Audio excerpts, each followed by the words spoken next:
بسم الله الرحمن الرحیم. سلام و عرض ادب. امیدوارم که حالتون خوب باشه. ساعت حوالی 15 روز پنجشنبه 4 مرداد. خیلی خوشحالم که در خدمتتون هستیم. طبق وعده‌ای که داده بودیم با برنامه اکت و جرأتمندی، وبینار اکت و جرأتمندی آقای دکتر میرصادقی حوالی 2 ساعت در خدمت شما خواهیم بود. برنامه بسیار مفیدی هست. امیدوارم که استفاده لازم رو ببرید. یه خواهش کوچیک دارم، برای این برنامه زحمات زیادی کشیده شده. یه تشکر ویژه میکنم از بچهای آپارات که شرایطی رو فراهم کردن که بدون دغدغه ما بتونیم که این برنامه رو داشته باشیم. یه خواهشی که دارم، همین الان برنامه رو با 5 نفر از عزیزترین آدمهای زندگیتون شیر کنید. یقین بدونید این برنامه کمک شایانی به اونها خواهد کرد. من عناوین برنامه رو میگم و در خدمت یکی از دانشجویان خیلی خیلی خوب دوره اسطوره و زندگی موثر خواهیم بود. در حد 2-3 دقیقه از نظراتشون استفاده میکنیم برای برنامه امروز. نکاتی که میگن و حتما گوش بدید. کسی هستن که فکر میکنم بالای 400-500 ساعت کورس روانشناسی رو گذروندن. عناوین برنامه امروز رو خدمتتون عرض میکنم. چرا واجبه که عصبانیتمون رو کمتر کنیم؟ چگونه درخواست‌های مهم را به افراد مهم زندگیمان به درستی بیان کنیم؟ چگونه با موانع درونی که مانع از رفتار جرأتمندانه ما میشوند برخورد کنیم؟ چگونه با استفاده از جرأتمندی روابط صمیمیتر و موثرتری برقرار کنیم؟ خروجی برنامه امروز این 5 تایتلی بود که خدمتتون عرض کردم. دوست داشتم یه سری نکات کوچیکی بگم بهتون، ولی بهتره که از زبان آقای مهندس پیشنماز عزیز بشنوید. دانشجوی دوره اسطوره پیشرفته دیگه، تمام دوره رو فکر کنم گذروندن. نکاتی رو میفرمایند. با یک ویدئو بعدش از آقای دکتر میرصادقی دعوت میکنیم که در خدمتشون باشیم برای یک برنامه ویژه و خفن. متشکرم. بفرمایید آقای مهندس.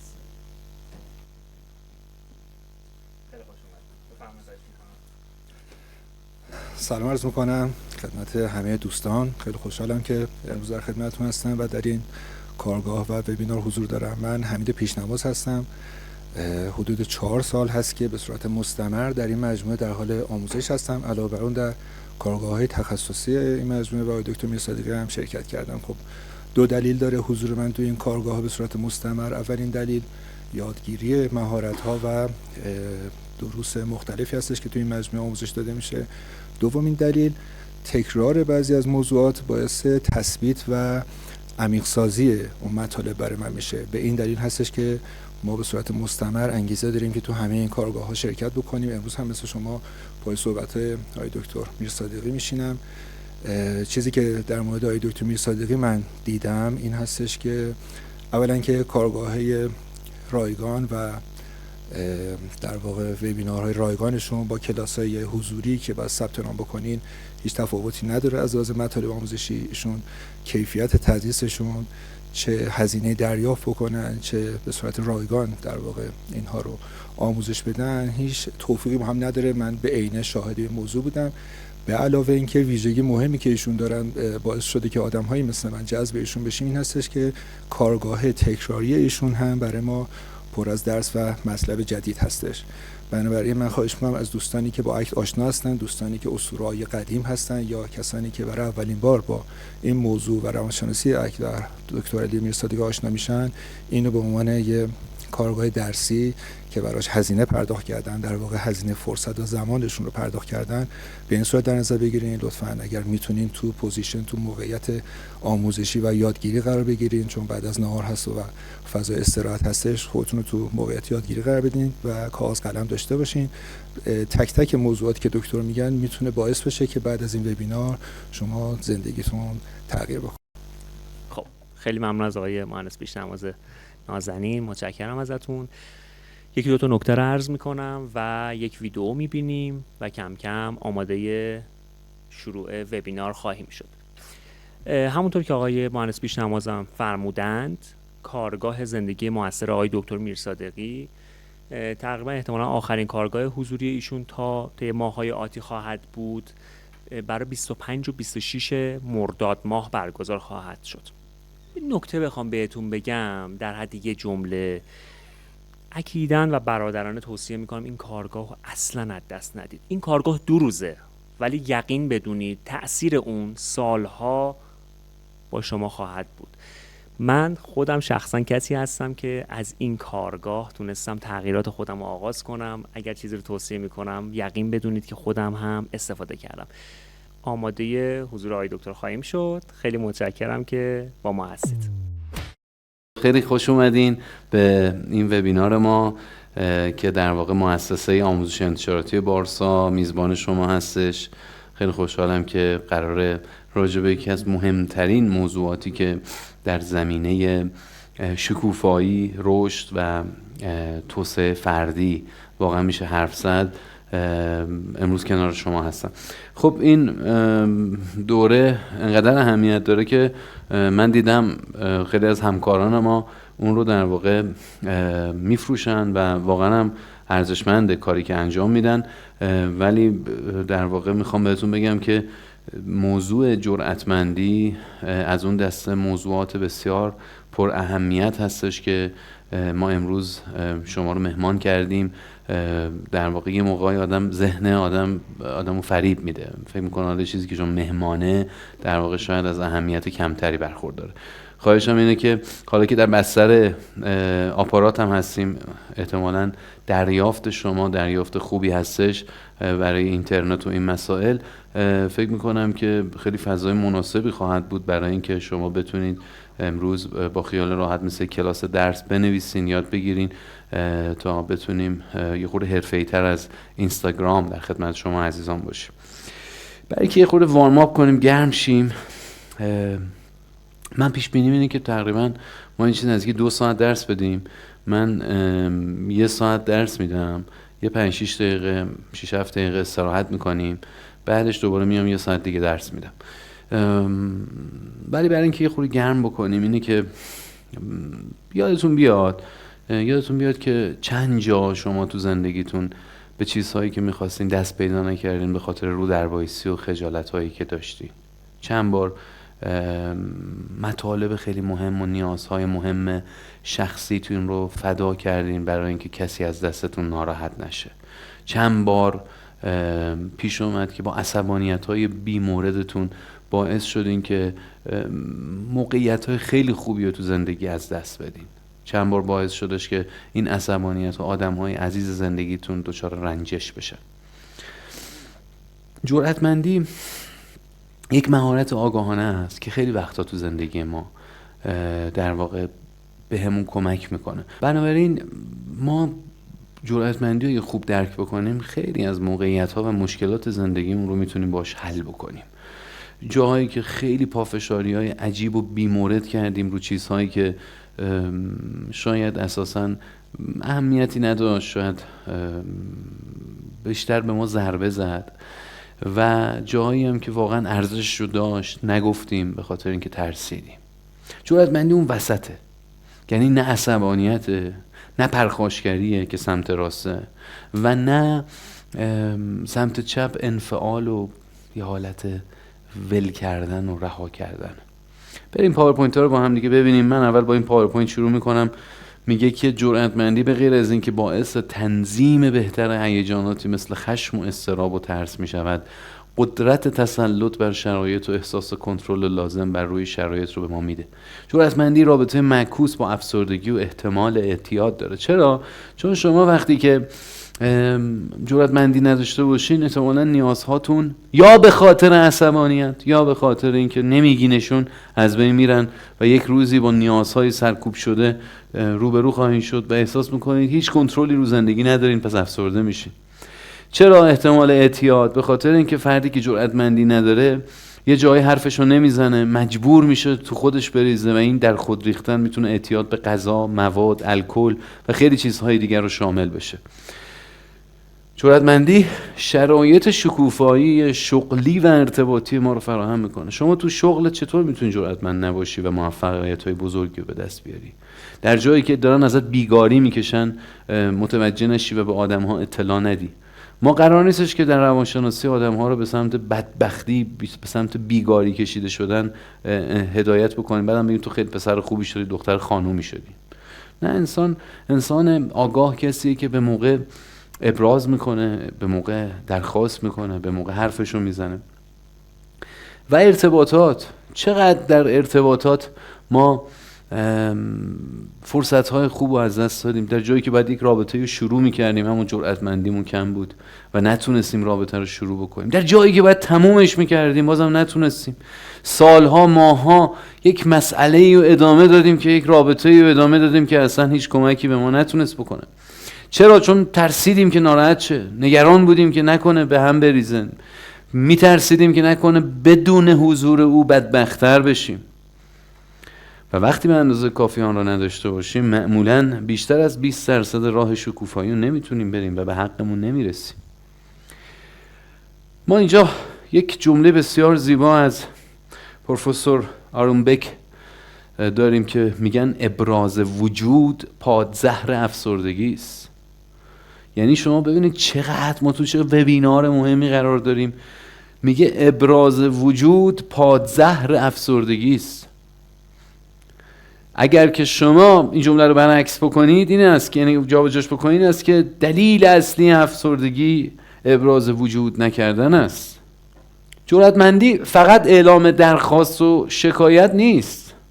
بعضیا فکر میکنن اگر که جرأتمند بشن دیگه هیچی تو زندگیشون خیلی در واقع همش باید شکایت بکنن. نه، با اینکه جرأتمندی در ابتدا برای افراد منفعل و برای اعلام درخواست‌های حداقلیشون مطرح شد، اما امروز جرأتمندی در حوزه‌های مثل ابراز محبت و رفتارهای عاشقانه هم پیشروی کرده. یعنی ما امروز خیلی از ما نمیتونیم رابطه صمیمی، عاطفی، عاشقانه با همسرمون داشته باشیم به خاطر اینکه جرأت ابراز محبت نداریم. خود ابراز محبت جرأت میخواد که شما یه جایی که خیلی خسته هستی یا اینکه میترسی از اینکه محبت بکنی طرف پر رو بشه، بیاین با ابراز محبت این ریسک رو بکنی. یا خیلی جاها رفتارهای عاشقانه برای کسی که خودشو رمانتیک نمیدونه، خودشو ضد صمیمیت و ضد عشق میدونه. بسیاری از ما مردهای همچین مشکلی داریم. اینجا جرأتمندی میکنیم و اولین رفتارهای عاشقانه رو انجام میدیم. جرأتمندی یک شرطی داره و اونم ارسال پیام کامله. ما در مهارت‌های ارتباطی برای اینکه یک پیام کامل ببینیم میگیم پیام کامل 4 تا رکن داره: آنچه میبینم، آنچه فکر میکنم، آنچه حس میکنم و آنچه نیاز دارم. معمولاً انسان‌ها در بیان منفعل یکی یا چند تا از اینها رو یا همه‌شو زمین میگذارن. یعنی آنچه دیدم و به رو خودم نیاوردم، آنچه فکر میکنم من ولش کن، حالا اون چیزی که من نیاز دارم رو بگو بده. همین باعث میشه که چون پیام کامل ارسال نشده، طرف با جرأتمندی حرف نزده و به اون نیات خودش نمیرسه. پس ما اگر میخوایم جرأتمند باشیم، باید قبلش بدونیم که پیام کامل از چه ارکانی تشکیل شده. با من تکرار بکنید: 1. آنچه میبینم، آنچه که واقعیت است، آنچه که دیدیم، آنچه که فکر میکنم، آنچه میاندیشم. و 3. آنچه که حس میکنم، احساس من. بذارید این جمله بگم شاید راحت‌تر اینطوری بفهمید. اونجایی که با برادرت در گوشی صحبت کردی، واقعا فکر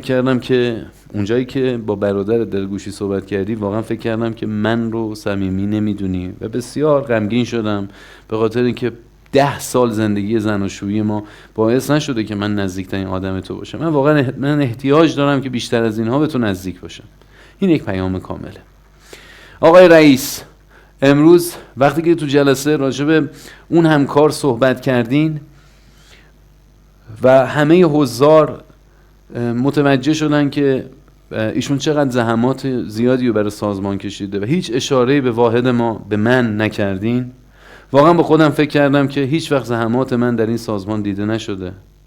حس بی‌ارزشی، نالایقی و حس طرد شدگی به من دست داد. واقعا احتیاج دارم که بیشتر از این توسط شما و تیم هیئت مدیره دیده بشم.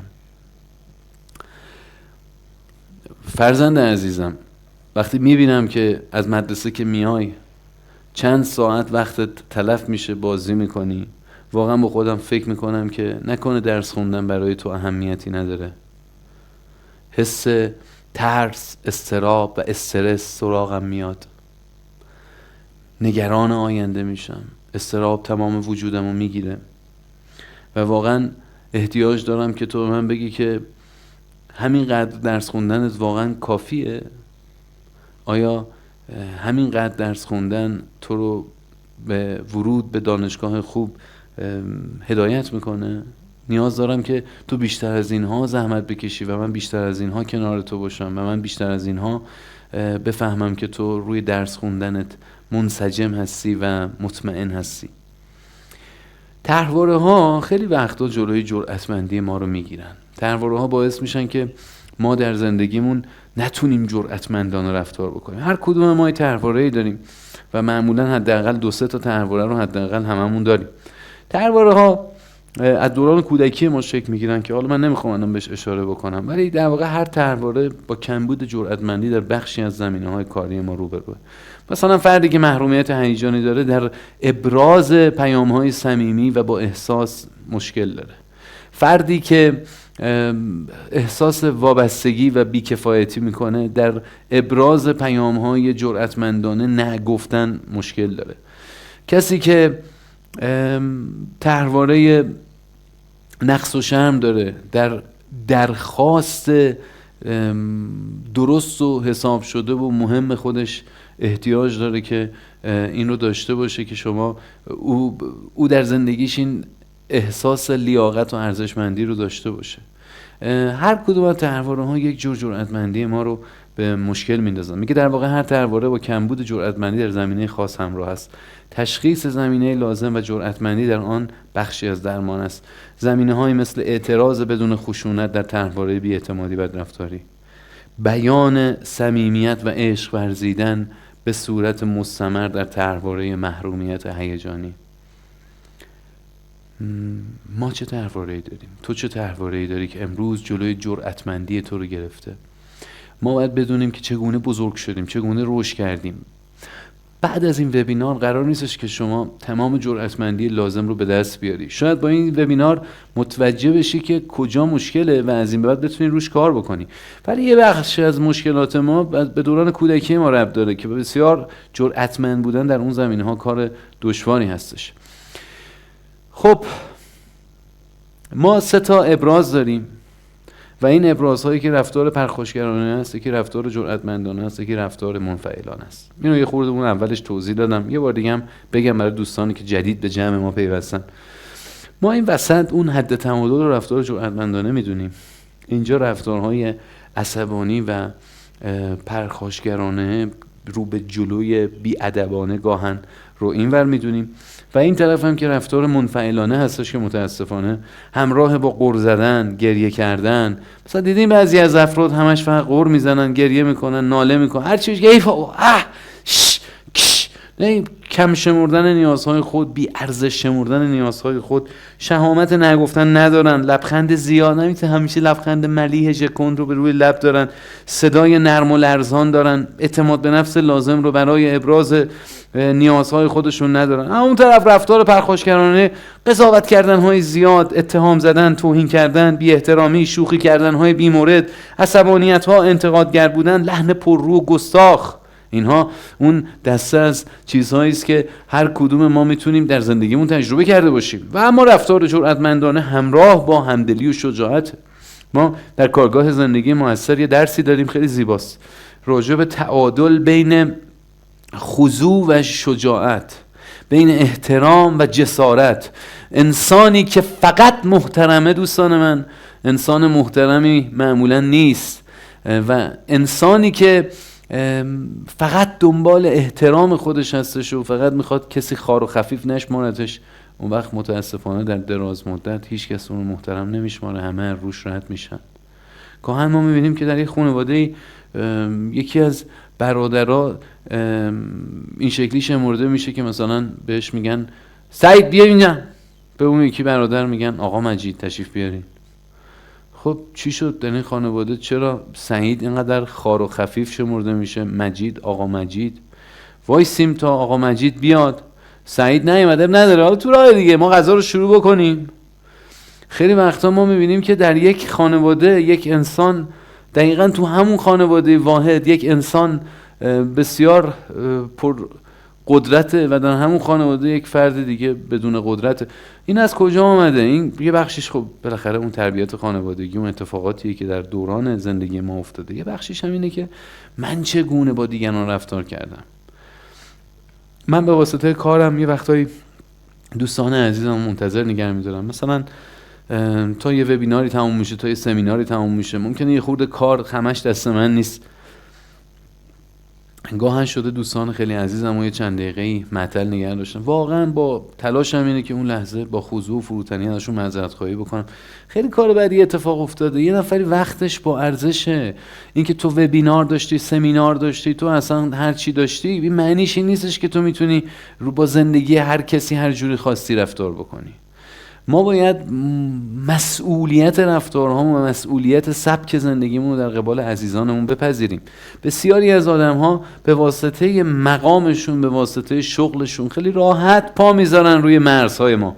خب عزیز من، تو درسته سرت شلوغه، درسته تو خیلی الان مشکلات زیاد داری، ولی منم یک حداقل نیازهایی دارم. ما در رفتار جرأتمندانه راجع به حداقل ها دیگه باید حد اکثر صحبت بکنیم.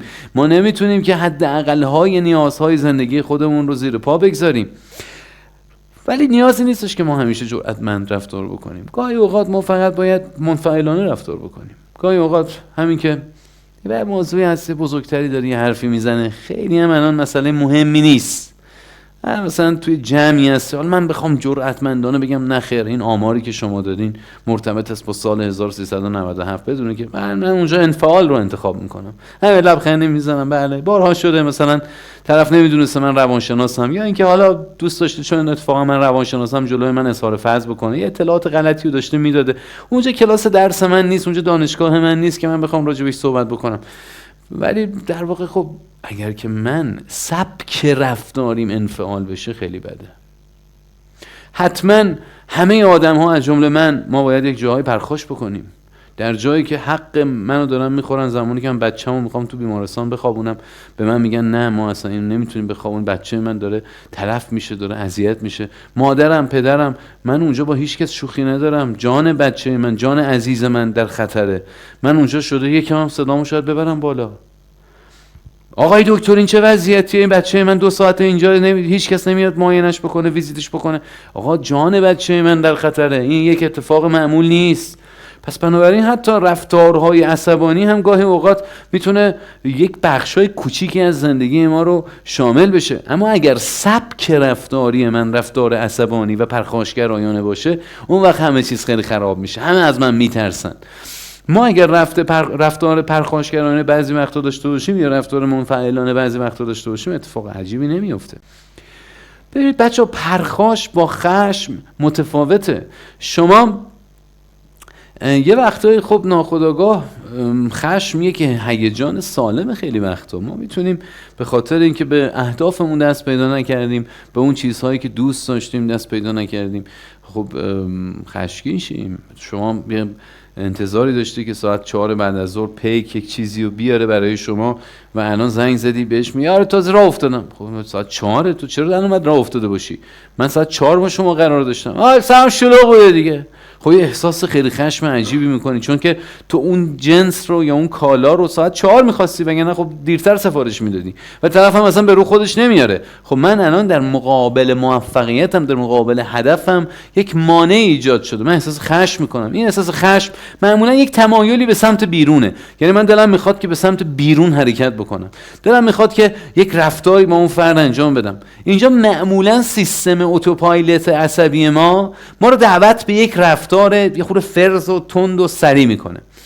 اما من میتونم خشمو در زندگیم تجربه بکنم ولی لزوما ابرازش نکنم. این دوتا با هم فرق داره. یعنی بسیاری از افرادی که رفتار پرخاشگرایانه دارن و بیشتر اوقات عصبانی هستن، بین تجربه خشم و ابراز خشم نمیتونن فاصله بگذارن.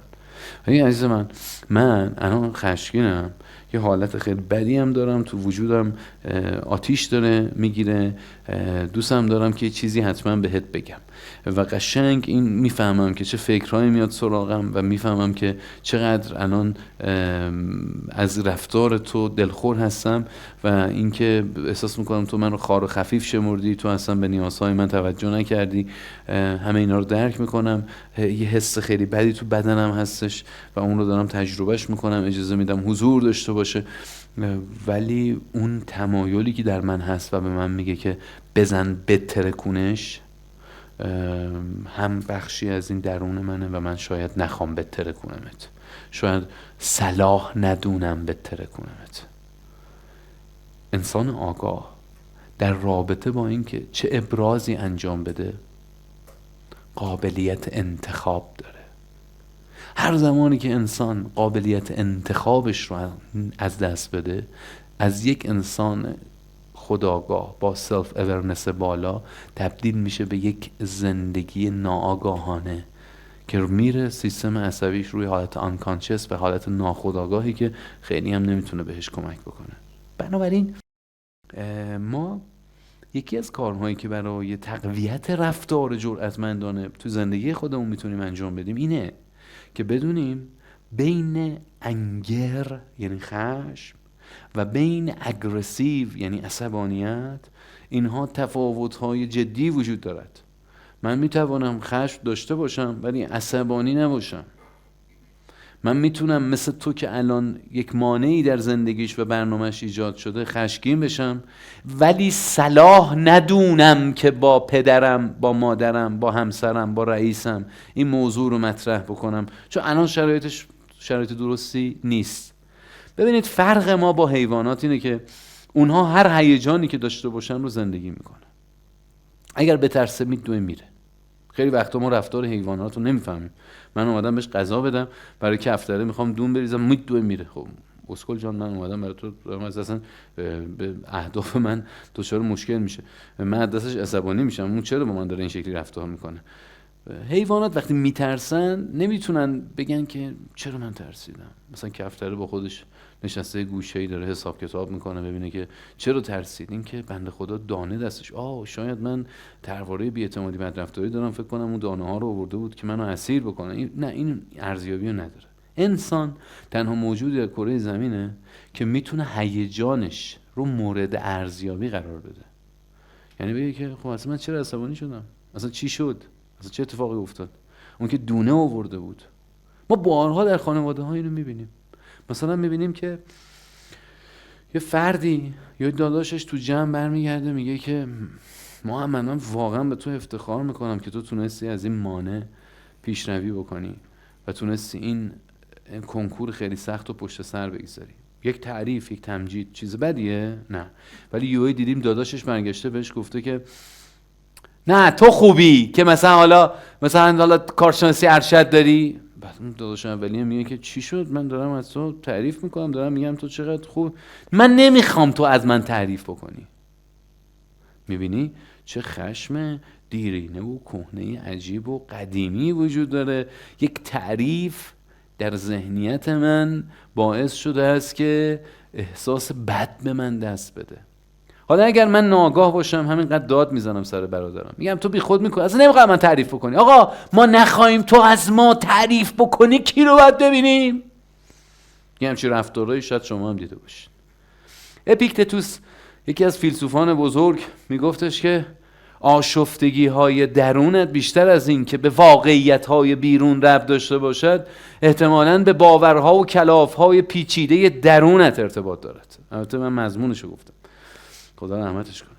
خدمت شما عرض کنم که واقعا خیلی از آشفتگی های ما بیشتر از این که با واقعیت هماهنگ باشه متاسفانه با درون ما، با طرحواره های ناسازگار ما هماهنگه.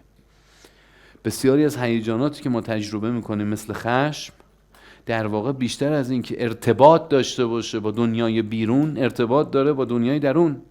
مثلا من تو همین برنامه هایی که اجرا میکنم، همین چند ساعت پیش ما تو همین سالن میزبان چند صد تا از مدیر عامل های بزرگ کشور بودیم.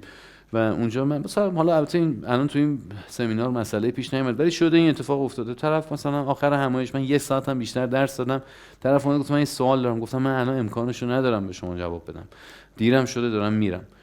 بعد مثلا طرف گفت خب من سوال دارم، خب میدونم منم کار دارم. بعد طرف واقعا دلخور شده. خب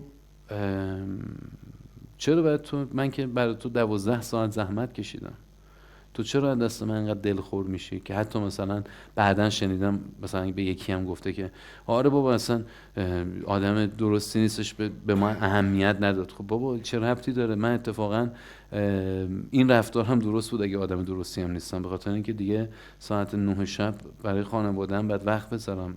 من با تو جرأتمندانه برخورد کردم و در واقع یک خط مرزی بین تو و ارزش‌های جدیدم که از ساعت 8 شب به بعد بوده کشیدم.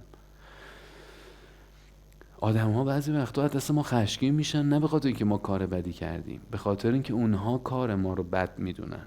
اینا با هم فرق داره.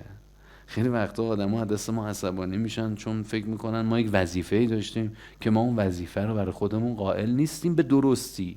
و البته گاهی اوقات هم ما یک وظیفه‌ای برای خودمون قائل نیستیم که اشتباه کردیم، باید قائل می بودیم. اینها به رابطمون ربط داره. برای این ناخودآگاه نکته‌ای که میخوام اینجا به شما بگم این هستش که همه هیجانات ما با همه زندگی ما هماهنگ نیست. هیجانات یک بخش درستی از وجود ما هستن. بعضی وقتا پیام‌های درستی به ما انتقال میدن، بعضی وقتا پیام‌های غلطی به ما انتقال میدن. انسان تنها موجودی است که میتواند هیجاناتش رو مورد ارزیابی و اِوالوییت قرار بده. برای اینکه ما پرخاش رو با خشم متفاوت بکنیم، اول باید بدونیم که این یک هیجانه، این یک رفتاره.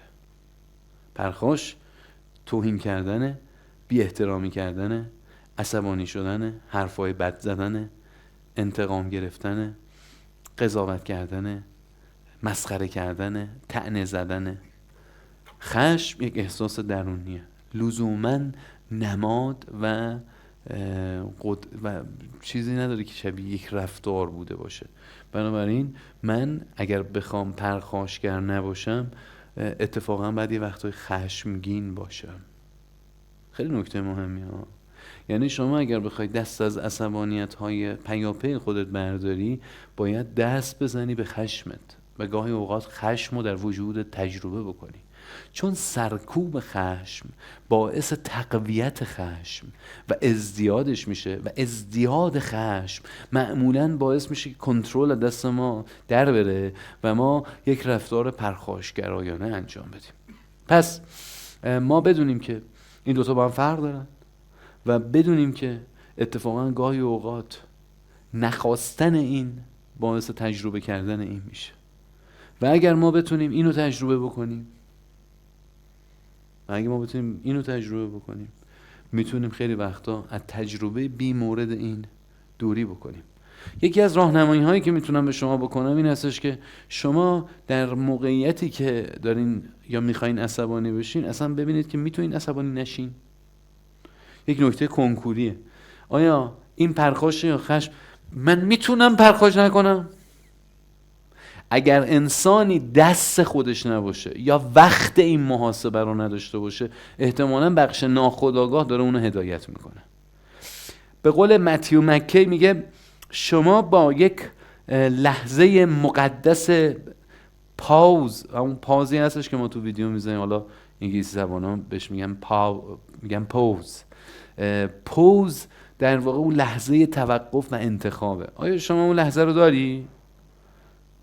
سالها پیش توی یکی از این کتاب خودیاری‌ها فکر کنم نمیدونم چی بود، ولی مثلا خونده بودم میگفتش که شما اگر وقتی که عصبانی شدی فقط 3 ثانیه صبر بکن، بعدش اگر دیدی عصبانیت بهت کمک میکنه خب داد بزن.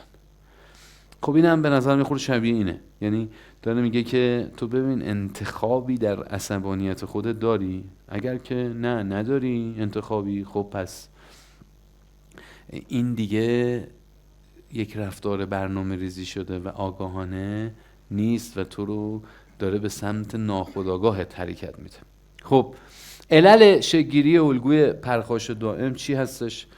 الگوگیری از خانواده مهمترینش. اگر شما در یک محله بزرگ شده باشین که پر افراد یاغی و قلدر بوده باشه، شما احتمالاً رفتارهای پرخاشگرایانه زیادی در وجودتون نهادینه شده باشه. پس همسن و سالها هم میتونن خیلی اینجا به شما ایده بدن. الگوهای دوران کودکیتون، برادرتون، داییتون، هر کی که بوده. نتیجه مثبت و تقویت مثبت یعنی اینکه شما یه وقتایی داد زدی تو خونه و بر اساس این داد زدنه یه نتیجه‌ای بهت دادن. یعنی مثلا مامانت گفته که همه شکلات بیشتر نمیدم، تو داد زدی من شکلات میخوام، اون من خدا ترسیده اومده شکلاتو به تو داده. بنابراین تو از خشم، از عصبانیت در واقع تو جایزه گرفتی، تقویت مثبت اتفاق افتاده، نتیجه مثبت اتفاق افتاده و تو باعث شده که رفتار تو هی تکرار بشه. 3. پنهان کردن هیجاناتی مثل شرم، اضطراب و اجتناب از اونها. خیلی وقتا دلیل شکل‌گیری الگوی پرخاش دائم ما اینه که ما داریم تلاش میکنیم شرممون رو بپوشونیم.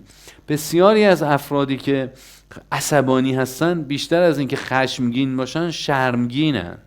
شرم تفاوت خیلی زیادی با خشم داره، ولی بذارین یه خورده براتون توضیح بدم، چون که جزء هیجاناتی که بیشترین میزان عصبانیت رو میتونه با خودش برای شما به همراه بیاره.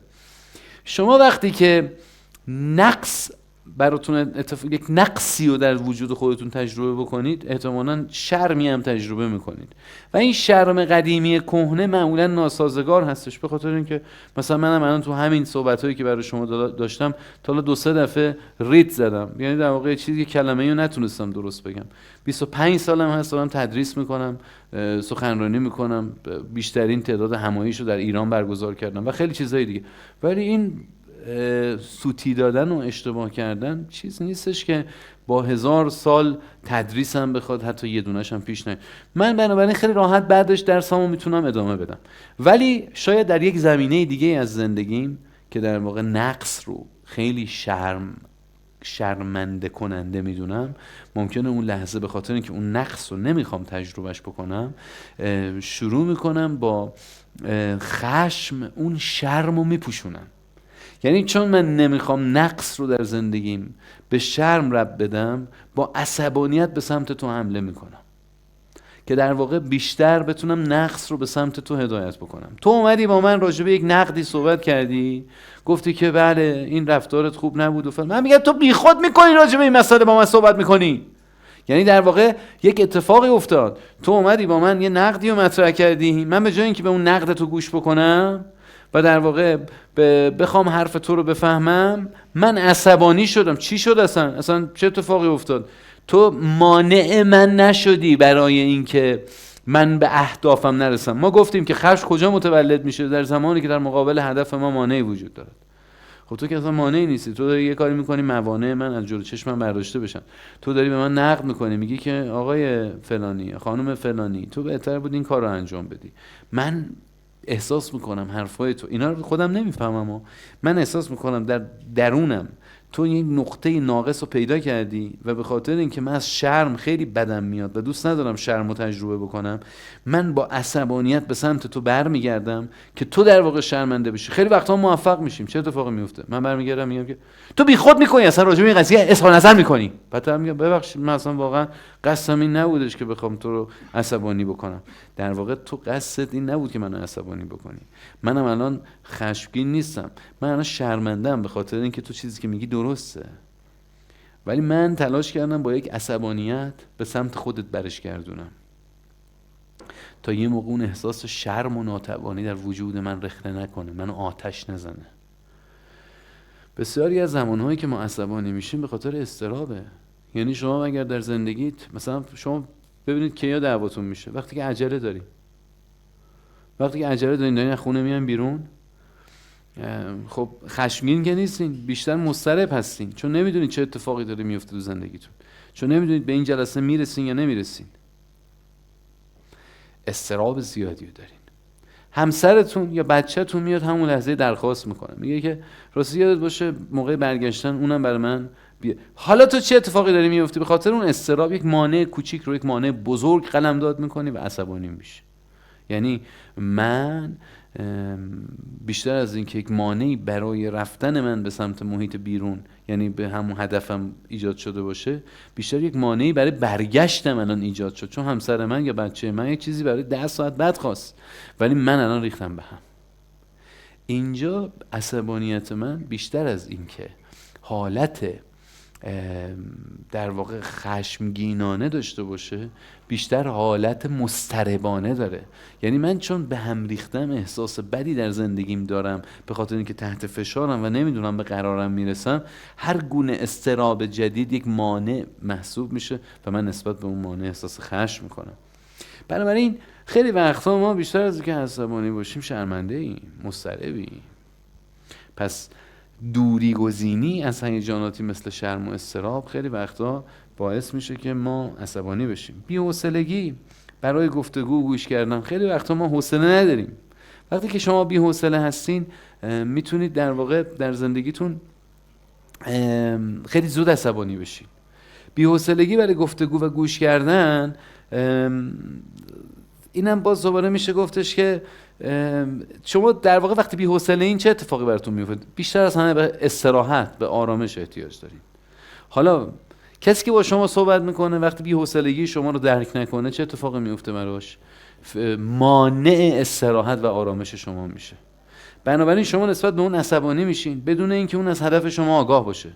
یعنی اون نمیدونه که شما دارین الان استراحت میکنین. اون میاد با تو یه حرفی میزنه، بعد بر اساس اون حرفه تو احساس میکنی که با اون نیاز درونیت و اون هدف درونیت که اسمش چی بود؟ آرامش بود، دچار مشکل شد، خطر تهدیدش کرد، عصبانی میشی. و تو اگر میتونستی اینجا پیام کامل رو بدی هیچ مشکلی پیش نمیومد. برمیگشتی به همسرت، به فرزندت، به یکی از عزیزات برمیگشتی میگفتی که عزیزم الان خیلی دیر وقته، منم واقعا خسته هستم، شما خیلی عصبانی من خیلی خسته و کوفته هستم و این خستگی و کوفتگی من باعث شده که من الان واقعا نای گفتگو و صحبت کردن ندارم. خیلی حس خستگی در من هست. نکن بدنمو دیدم، واقعیتو فکر میکنم که الان اگه استراحت بکنم و فردا راجع به این موضوع با هم صحبت بکنیم خیلی اتفاق بهتریه. در نیازم هم گفتم. ولی ما اینجور موقعا چیکار میکنیم؟ ای بابا خستم دیگه، حالا بشینم ساعت 11 شب به این مشکل تو با خواهرت فکر بکنم؟ خستم دیگه. نکن ریختی به هم. چی شد؟ کسی الان مانع تو در واقع نشد از بیرون، ولی چون کسی نمیدونست که تو داری الان استراحت میکنی، داری ریلکس میکنی، در واقع این اتفاق نیفته. خب حالا بعضی وقتا ما زرنگیایی هم میکنیم، ما داریم استراحت میکنیم ولی تایمشو منتشو داریم سر همسرمون میذاریم. یعنی اومدم به همسرم میگم عزیزم بیا ببینم چه خبر، با من حرف بزن، راحت باش، من این تایمو برای تو در نظر گرفتم. بعدش در واقع اومدم که خودم استراحت بکنم. همسر من اگه اونجا یه خورده بیاد ورود بزنه بیشتر از اون حدی که من براش در نظر گرفتم، من بازم ممکنه عصبانی بشم. اینا هم نکاتی هستش که باعث عصبانیت‌های بی‌مورد ما میشه.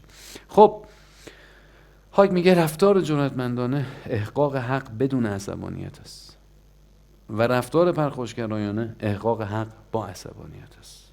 خیلی جمله زیبا بود. حیف بود واقعا شما اینو یاد نمیگرفتین. فکر کنم اون قسمت هست که عکسی بعد بگیرین و همیشه برای خودتون نگه دارین. رفتار جرأتمندانه احقاق حق بدون عصبانیت است و رفتار پرخاشگرایانه احقاق حق با عصبانیت است. نداشتن نگرش برنده خیلی وقتا دلیل شکل‌گیری رفتار پرخاشگرایانه است. من فکر میکنم که همه چی باید مال من باشه و شما اصلا مهم نیستین. همه چیز سهم منه، برنده بازنده، من برنده بشم تو به بازی هم مهم نیست. همین ذهنیت و مایندست خیلی وقتا باعث شکل‌گیری رفتار پرخاشگرایانه مثل فحاشی، مثل توهین، مثل پرتوقعی، مثل کنترلگری، مثل تمسخر میشه.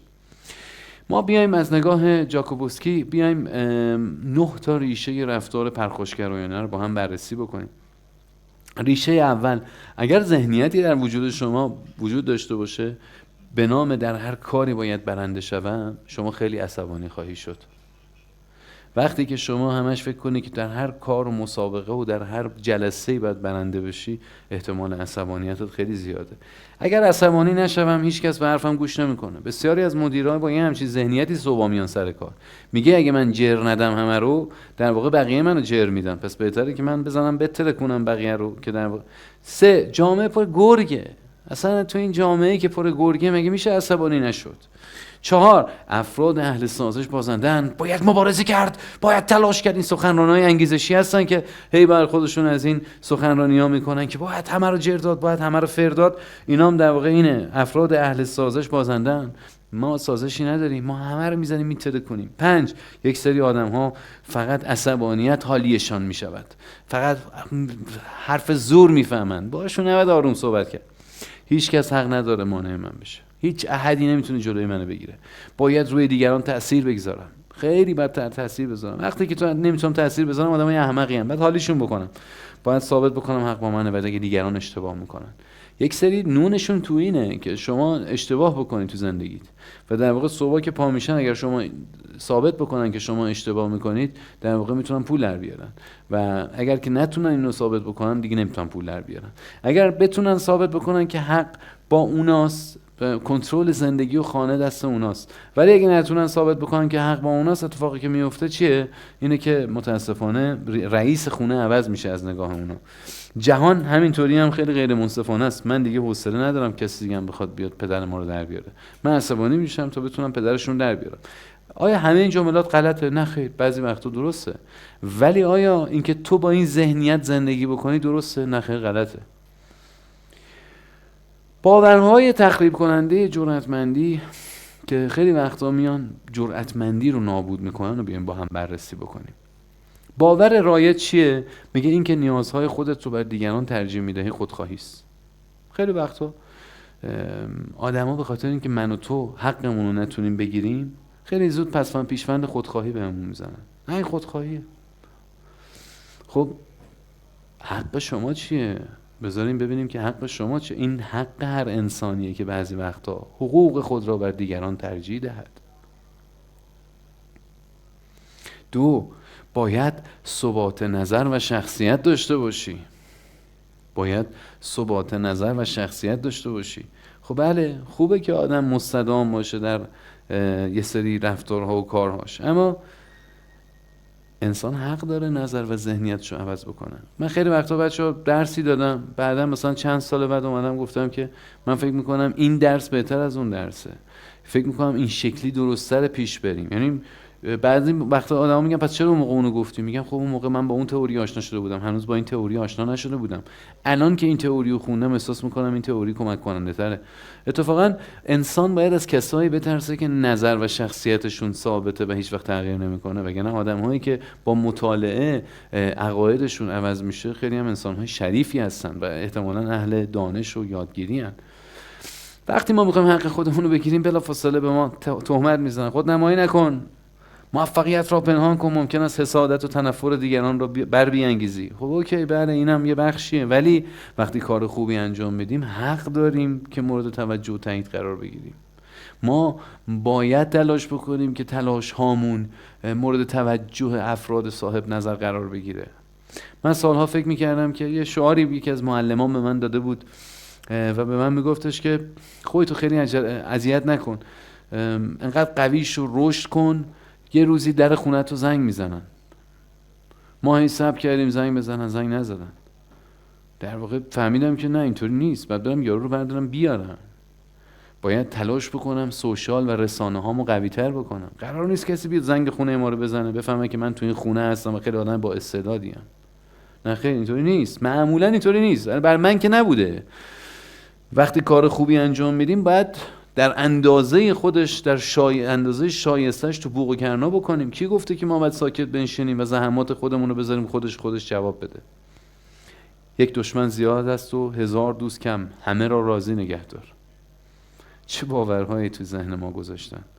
خب بله، خوبه که انسان دوستای بیشماری داشته باشه و دشمن نداشته باشه، این هدف اول ماست. ولی خب وقتی هم نمیشه دیگه. یه وقتایی هم اگر که تو تلاش بکنی که هیچ دشمنی نداشته باشی، بزرگترین دشمن تو خودت میشی. در جمع باش، به همه دعوت‌ها لبیک بگو. خوب نیست که مردم احساس کنن میخوای تنها باشی، با آنها نباشی. خب ما حق داریم یه وقتایی تنها باشیم، ما حق داریم یه وقتایی به همسرم بگم من نمیخوام این کار رو انجام بدم، من نمیخوام این بیرون اومدن رو تجربه بکنم، من میخوام که امروز خیلی خستم، میخوام بمونم خونه، من میخوام که اصلا یک دو ساعتی برای خودم مطالعه داشته باشم.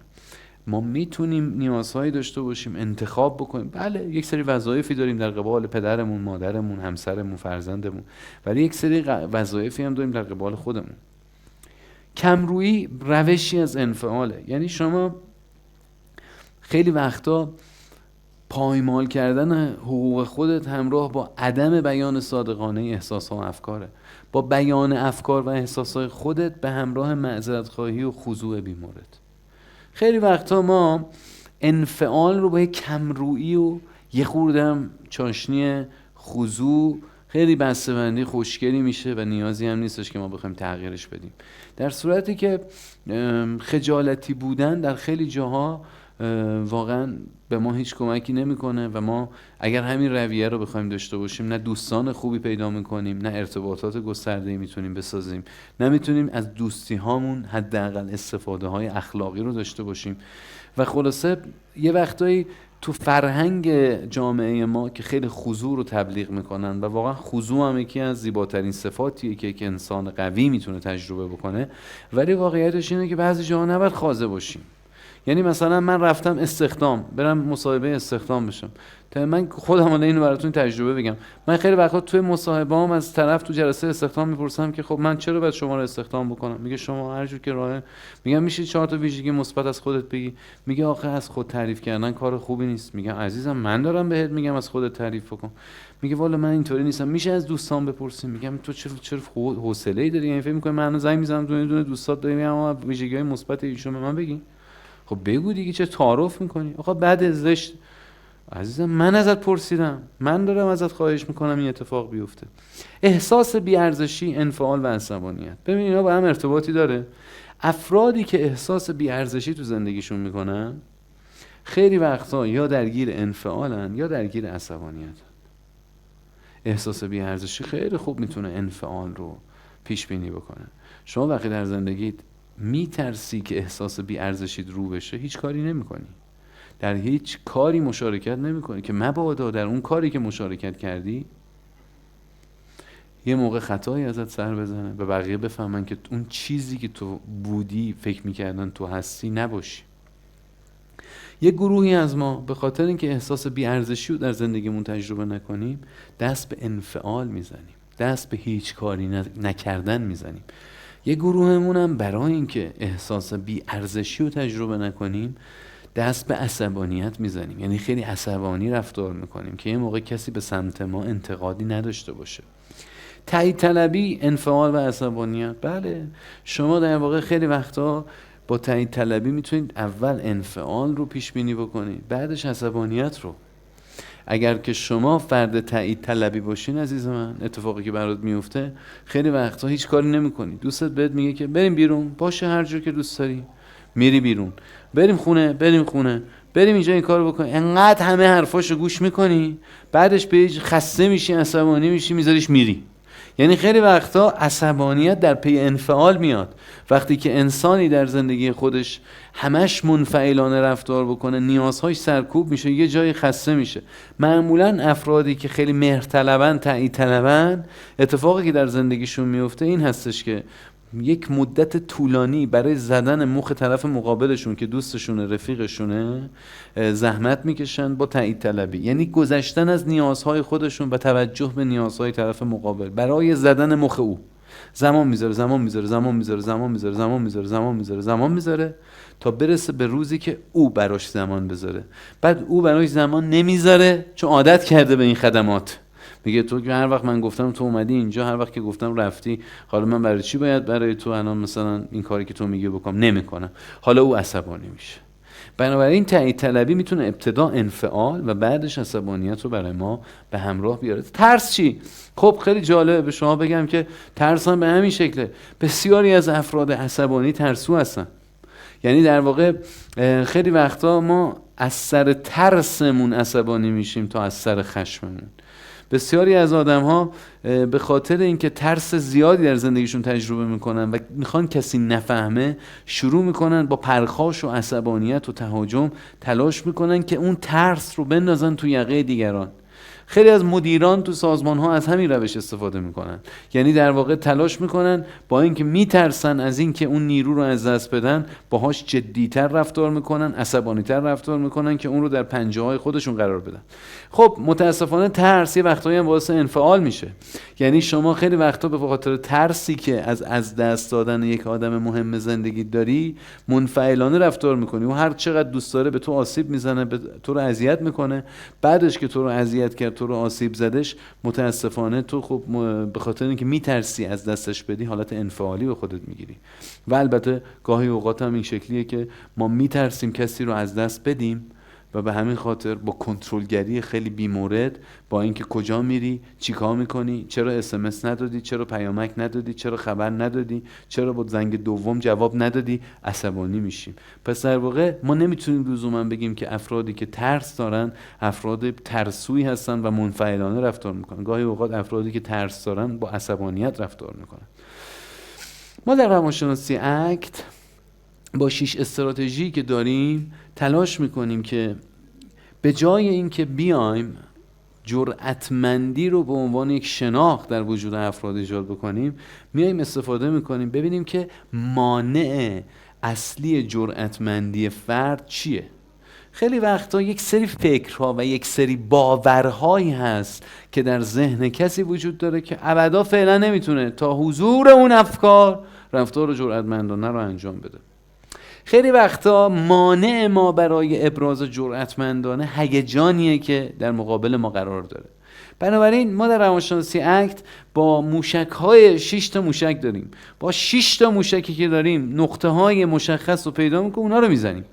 شما اول برای اینکه بفهمی چطوری میتونی جرأتمندی بیشتری داشته باشی باید یه کاری بکنی. اول باید بفهمی مانع تو برای جرأتمندی چیه. بعد ببینید جنس مانع تو بیشتر شناختیه یا بیشتر هیجانیه. این دوتا مانع خیلی مهمه. یعنی شما اول فکر بکنی که یعنی توجه کنی، درون نگری کنی، به قول لزلی گرینبرگ تأمل بکنی، ببینی که در درون تو کدوم مانع اصلیه. آیا مانع اصلی فکر، کاگنیشن، شناخته یا نه ایموشن، هیجان هستش؟ وقتی که اینو تشخیص دادی اون وقت خیلی راحت‌تر میتونین کارو بکنی. دایرکت بدین، نظرات خودتون رو تو دایرکت با ما در میون بذارین، بگین جنس فکر شما، جنس هیجان شما که ممانعت میکنه. شما اگه الان چیکار میتونستین بکنید که جرأتمندانه با کی رفتار بکنید؟ با مادر شوهرتون، اونو میدونم. دیگه با کی؟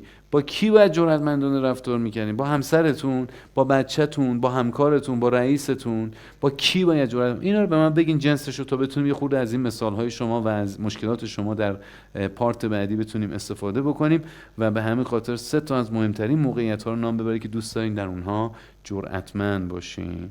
اینم و در پارت دومم میریم سراغ مهارت‌های جرأتمندی، مثل بیان، مثل روبرو شدن با انتقادها، مثل گوش کردن جرأتمندانه، مثل متوقف کردن جرأتمندانه و خیلی نکاتی که فکر میکنم دونه دونش میتونه به زندگی شما، کسب و کار شما، رابطه شما کمک بکنه. همونطور که همکارم آقای صابر اشاره کردن، بسیار مشتاق هستیم که شما رو در همایش زندگی موثر که آخرین همایش من در ماهای آینده هستش ببینیم. همایشی که 2 روزه هستش و 1 روز کاملا راجع به مهارت‌های زندگی در زندگی فردی، 1 روز در مورد مهارت‌های ارتباطی کار خواهیم کرد با کمک روانشناسی اکت. اگر واقعا دوست دارین یه تغییر جدی به زندگیتون بدین، اگر دوست دارین که قدرتمندانه یک شروع خوبی رو داشته باشین و یک ادامه زیباتر، این همایش بسیار میتونه به شما کمک بکنه. در خدمت شما هستیم، قربان شما، مرسی از لطفتون. ساعت رو دقیق به دوستان اعلام بکنید که بتونیم رأس تایم شروع بکنیم. سپاسگزارم. 4:18 برمیگردیم. تشکر ویژه از آقای دکتر میرصادقی. فکر میکنم که هممون حسابی استفاده کردیم از کلاس امروز.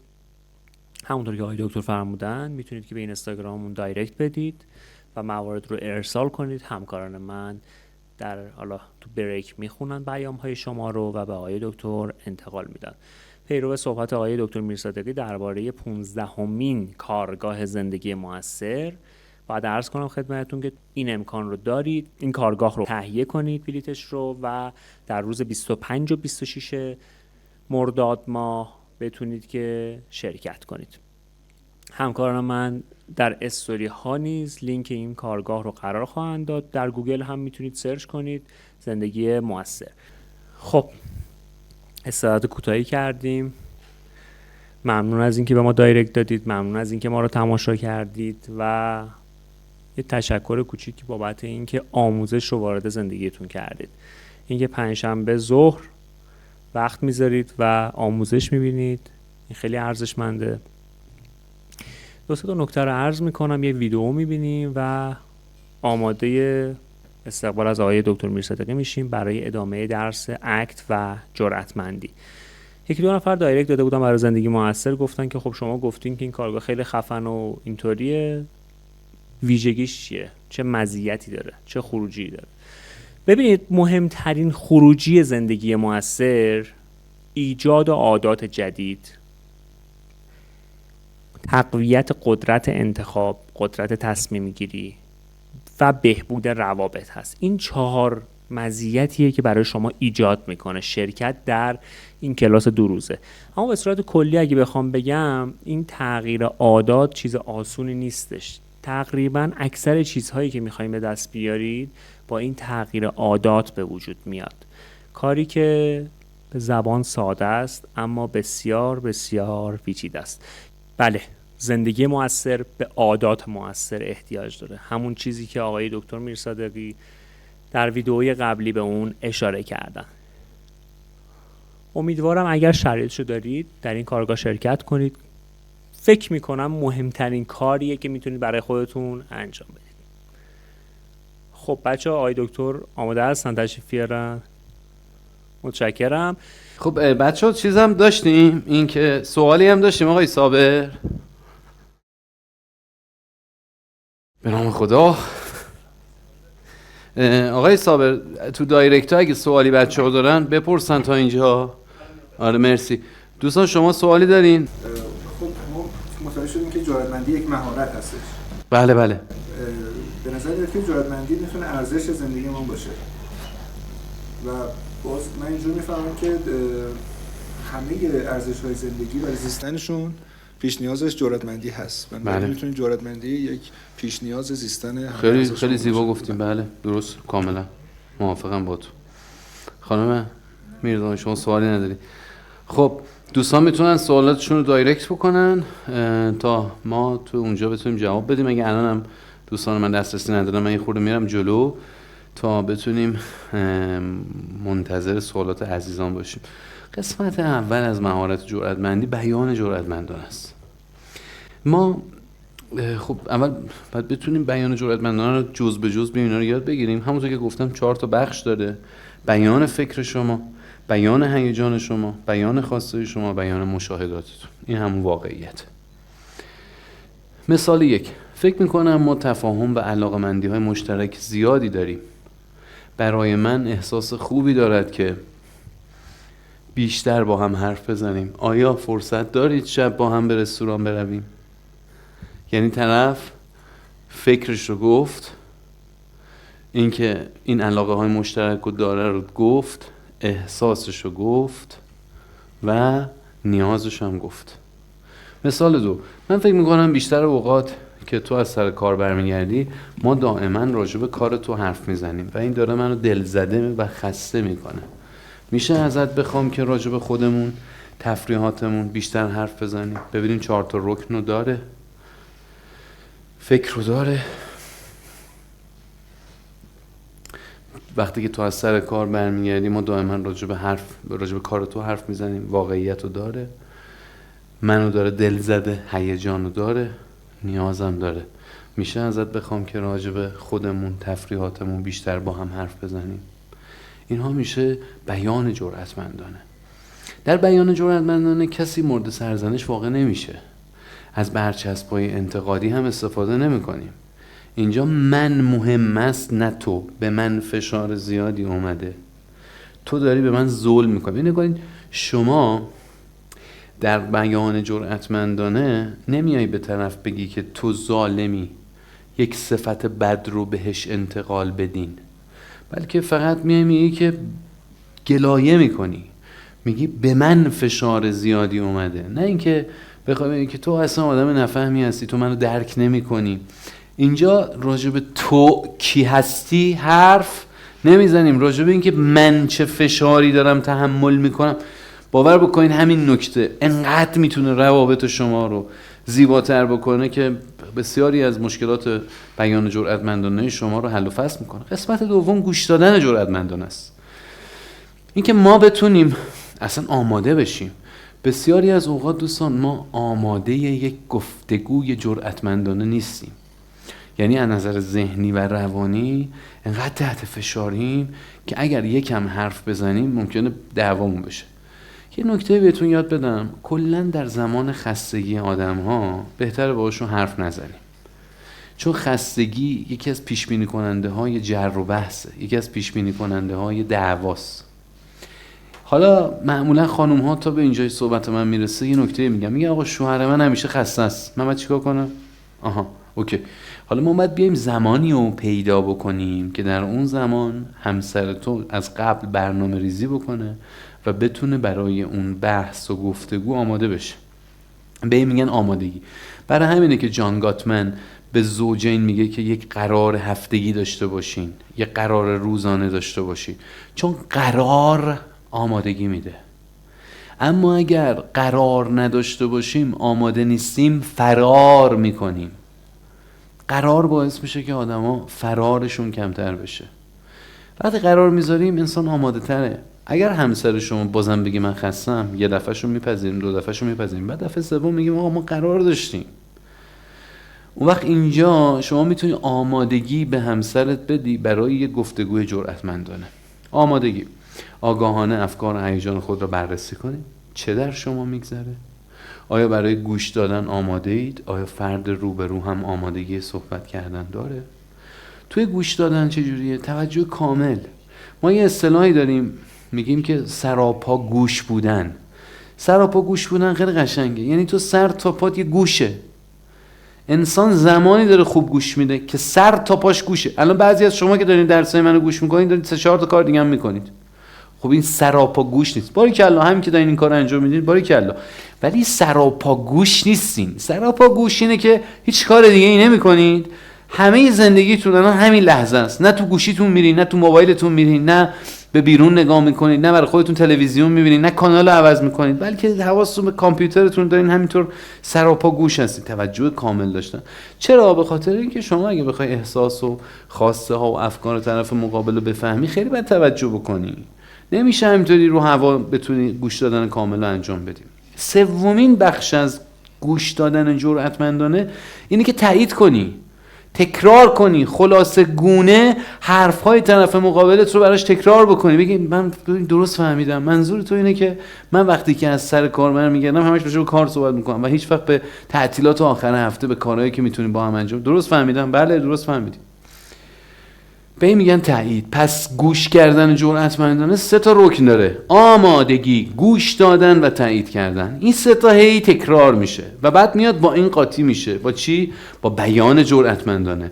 ما اگر بخوایم فقط گوشم بکنیم کافی نیست. ما کی جرأتمند رفتار کردیم؟ زمانی که هم حرف زدیم، هم گوش کردیم، هم تایید کردیم، هم این که در واقع توجه کردیم و به صورت خلاصه‌وار اون حرفایی که بهمون زده شده رو بررسی کردیم. ترکیب بیان و گوش دادن جرأتمندانه این شکلیه. وقتی با فردی اختلاف نظر دارید و تعارض رو تجربه میکنید، احتمالاً هر دو احساسهای شدید دارید. میتونید به نوبت از مهارت گوش دادن جرأتمندانه و بیان جرأتمندانه بهره ببرید.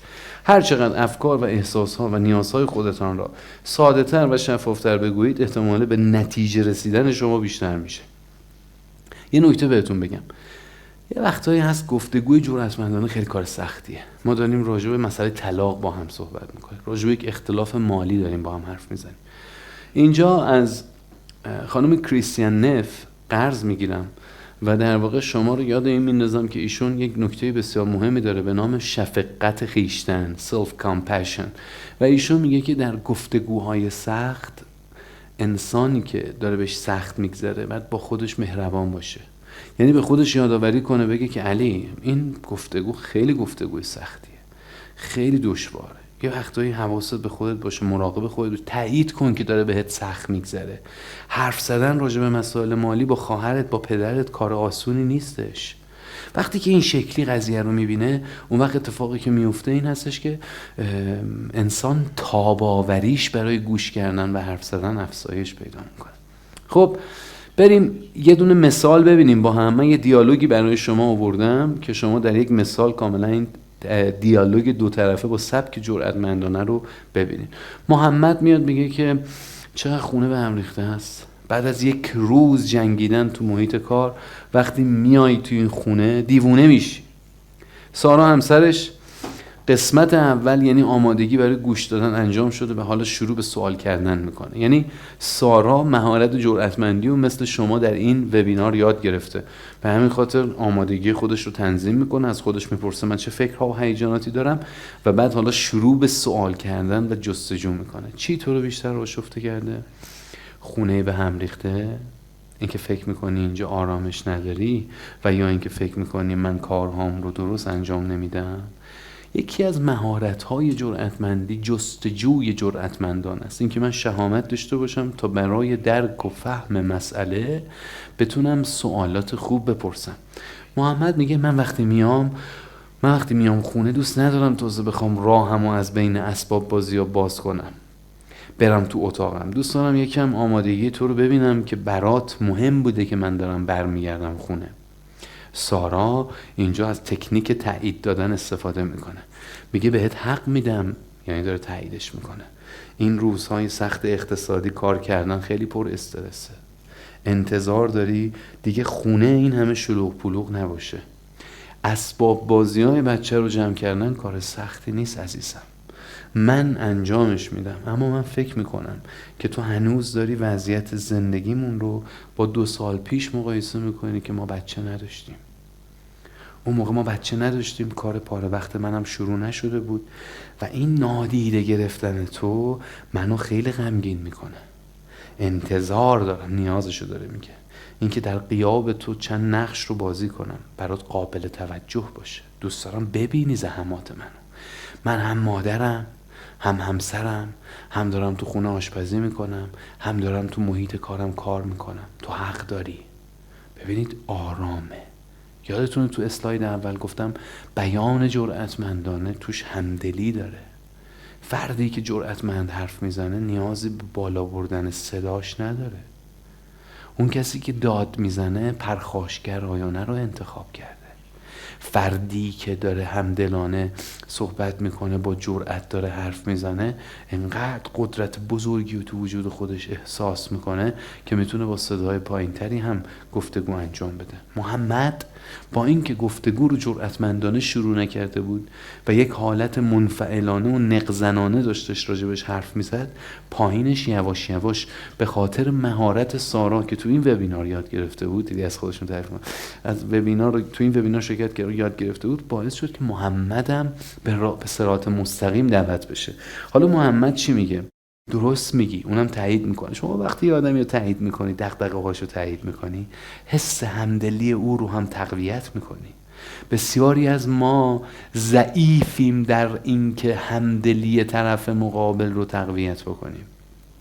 محمد میگه درست میگی، من اینقدر خستم این روزا که فکر میکنم فقط خودم خستم. تو هم کارت خیلی زیاد شده، همین که اسباب بازی ها رو جمع کنی من حالم بهتر میشه. آیا کمکی از دست من برمیاد؟ ببین بازی عوض شد. اگر با یک آدم خوب شما روبرو باشین، وقتی که با کسی همدلی میکنی، همدلی طرف مقابل رو تقویت میکنی. بریم قسمت سوم.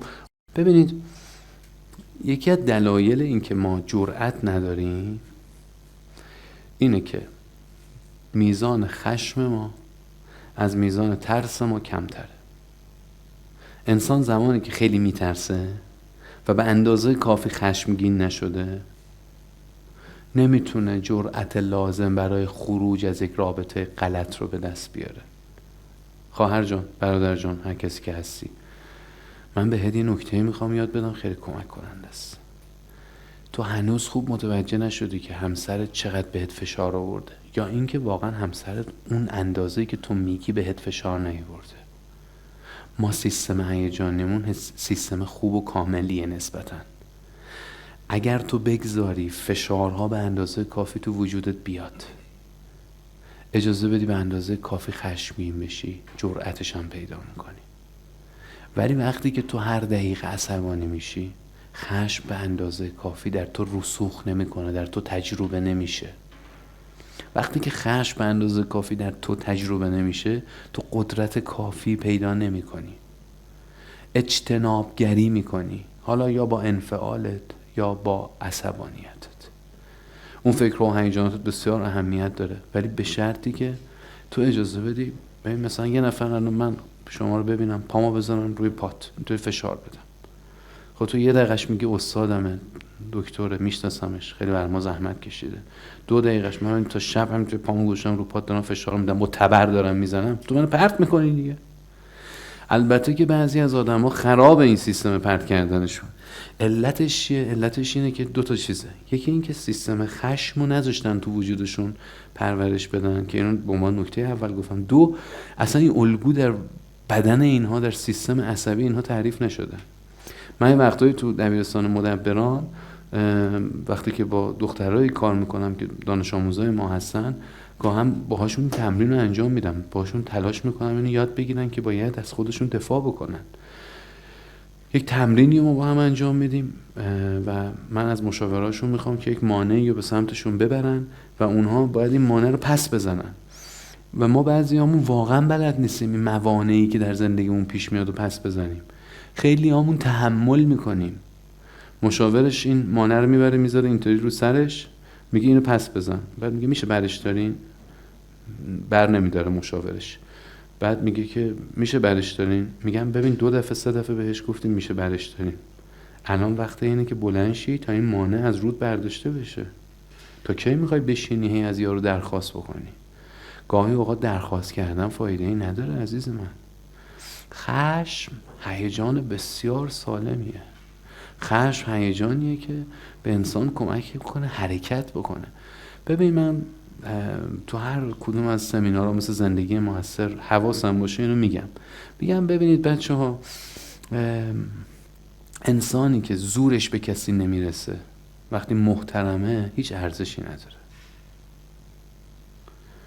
تو اگر زورت برسه به دیگران احترام بذاری محترم محسوب میشی، وگرنه تو اگر که زورت نرسه احترام بذاری تو بیچاره ای، ادای افراد محترم رو در میاری. انسان قلدر باید باشه ولی قلدری نکنه. زور باید داشته باشه ولی زور نگه. ولی اگر که تو تلاش نکنی که زور رو پیدا بکنی، زورم نگی، تو مجبوری که زور نگی. این انتخابت، اختیارت نیست. برای همین زمانی یک انسان میتواند از خودش دفاع کند که واقعا ابزار دفاع رو داشته باشه. وقتی از سر بیچارگی و بدبختی با کسی کاری نداریم، این به خاطر خوبی ما نیست، این به خاطر ضعف ماست. بریم سراغ قسمت سوم از مهارت جرأتمندی، پاسخ به انتقاد. یکی از مهمترین در واقع مهارت‌های ما این هستش که ما به انتقاد پاسخ بدیم. شما اگر فرد جرأتمندی نباشین، معمولاً بعد از انتقادها دعواتون میشه. محل انتقاد خیلی جای مناسبیه برای درک این که شما چقدر فرد آگاه و توانمندی در زمینه مهارت جرأتمندی هستی. وقتی که از ما انتقاد میکنن، ما هنوز قدرت انتخاب داریم. بسیاری از آدما فکر میکنن که زمانی که از اونها انتقاد میشه دیگه هیچ قدرتی برای انتخاب ندارن و حتما باید رفتار پرخاشگرایانه رو انجام بدن. بعضی از ما در مقابل انتقاد بلافاصله پوزیشن انفعال رو میگیریم و ما الان میخوایم ببینیم که جرأتمندی در مقابل انتقاد چه شکلی هستش. خب برای اینکه درس رو بهتر بفهمین، من اومدم انتقاد رو 2 تا مؤلفه مورد بررسی قرار دادم. گفتم که آقا انتقادها 2 جورن، یعنی در واقع از 2 بعد میشه قابل بررسی هن. یا سازنده و غیر سازنده هن، یا درست و نادرستن. وقتی که این دوتا مؤلفه درستی و سازندگی رو در نظر میگیریم ما متوجه میشیم که ما 4 جور انتقاد داریم. انتقاد اول انتقادهای نادرست سازنده هستند. یعنی نادرسته، یعنی در واقع دقیق نیست، با واقعیت دقیقاً هماهنگ نیست، اما طرف از سر دلسوزی داره اونو به من میگه. مثلا فرض کنید که یه موقع من یه سمیناری دارم، پدر من میاد به من میگه که پسرم شما مثلا یه همچین موردی رو رعایت نکردین.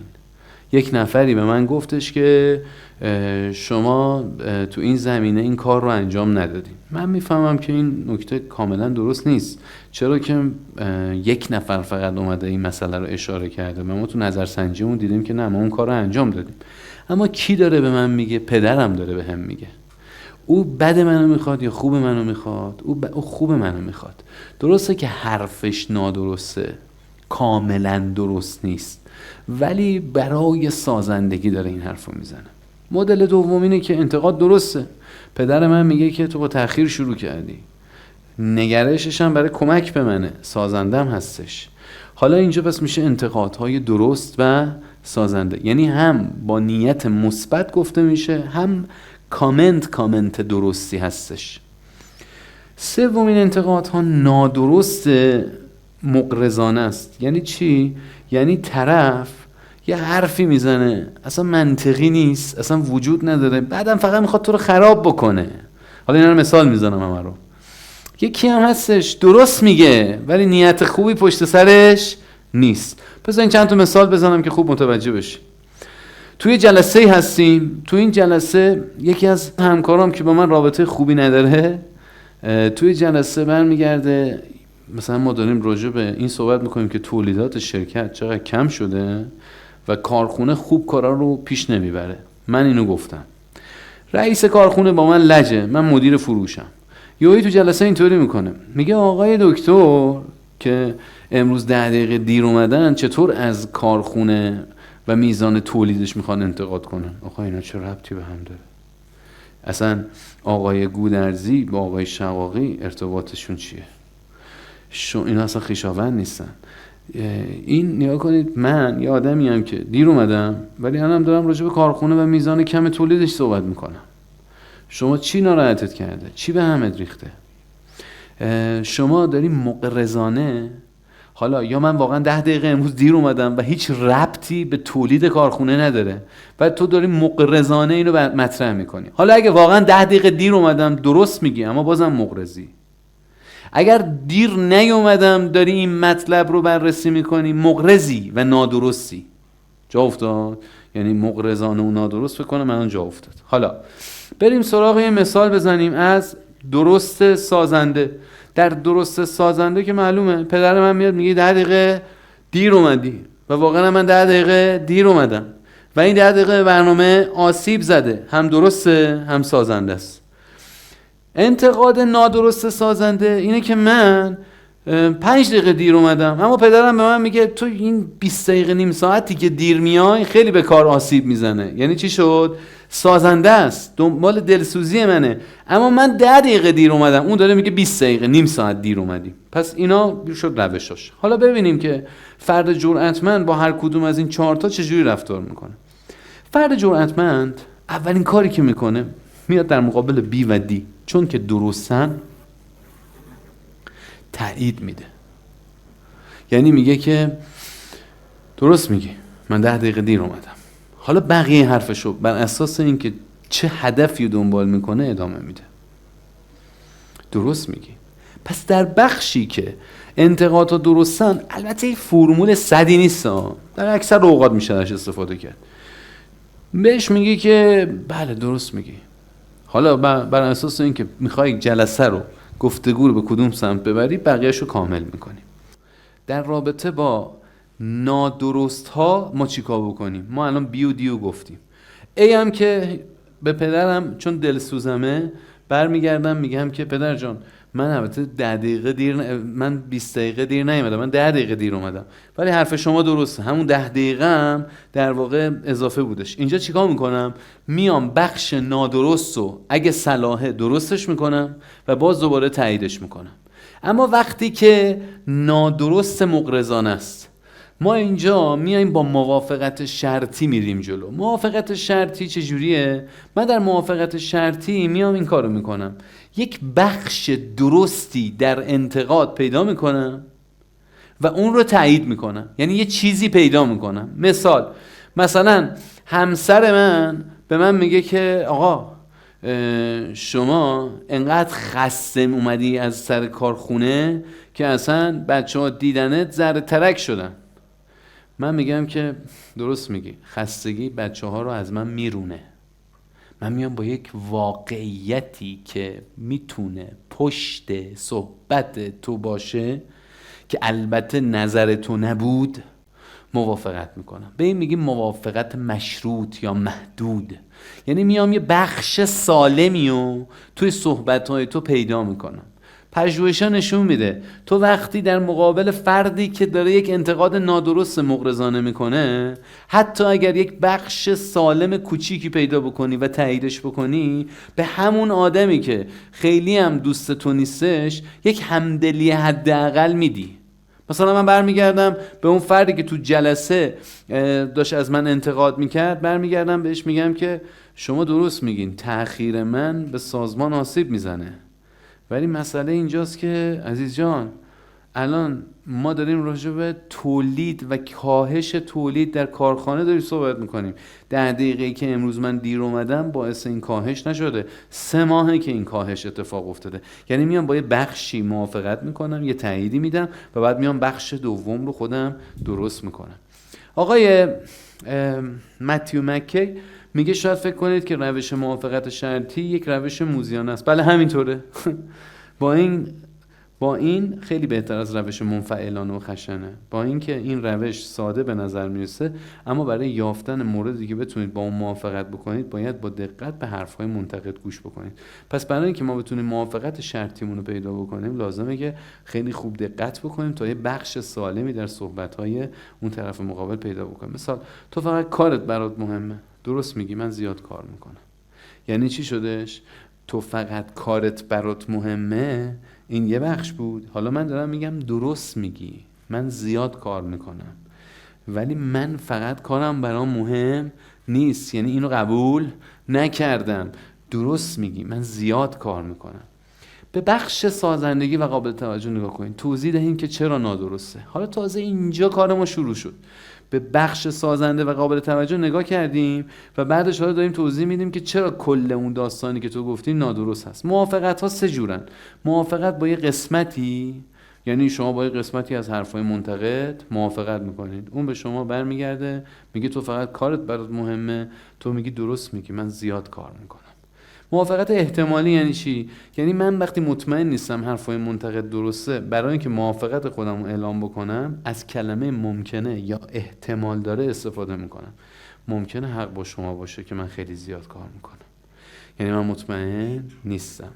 موافقت با اصل موضوع، وقتی جملات انتقادی از 2 قسمت تشکیل شده باشه و ما با کل قضیه موافق نیستیم از این روش استفاده میکنیم. معلم برمیگرده به دانشجو میگه اگه ساعت مطالعات همینقدر کم باشه در این درس خواهی افتاد. من چی میگم؟ میگم درست میگین، اگر کم مطالعه کنم نمرم خوب نمیشه.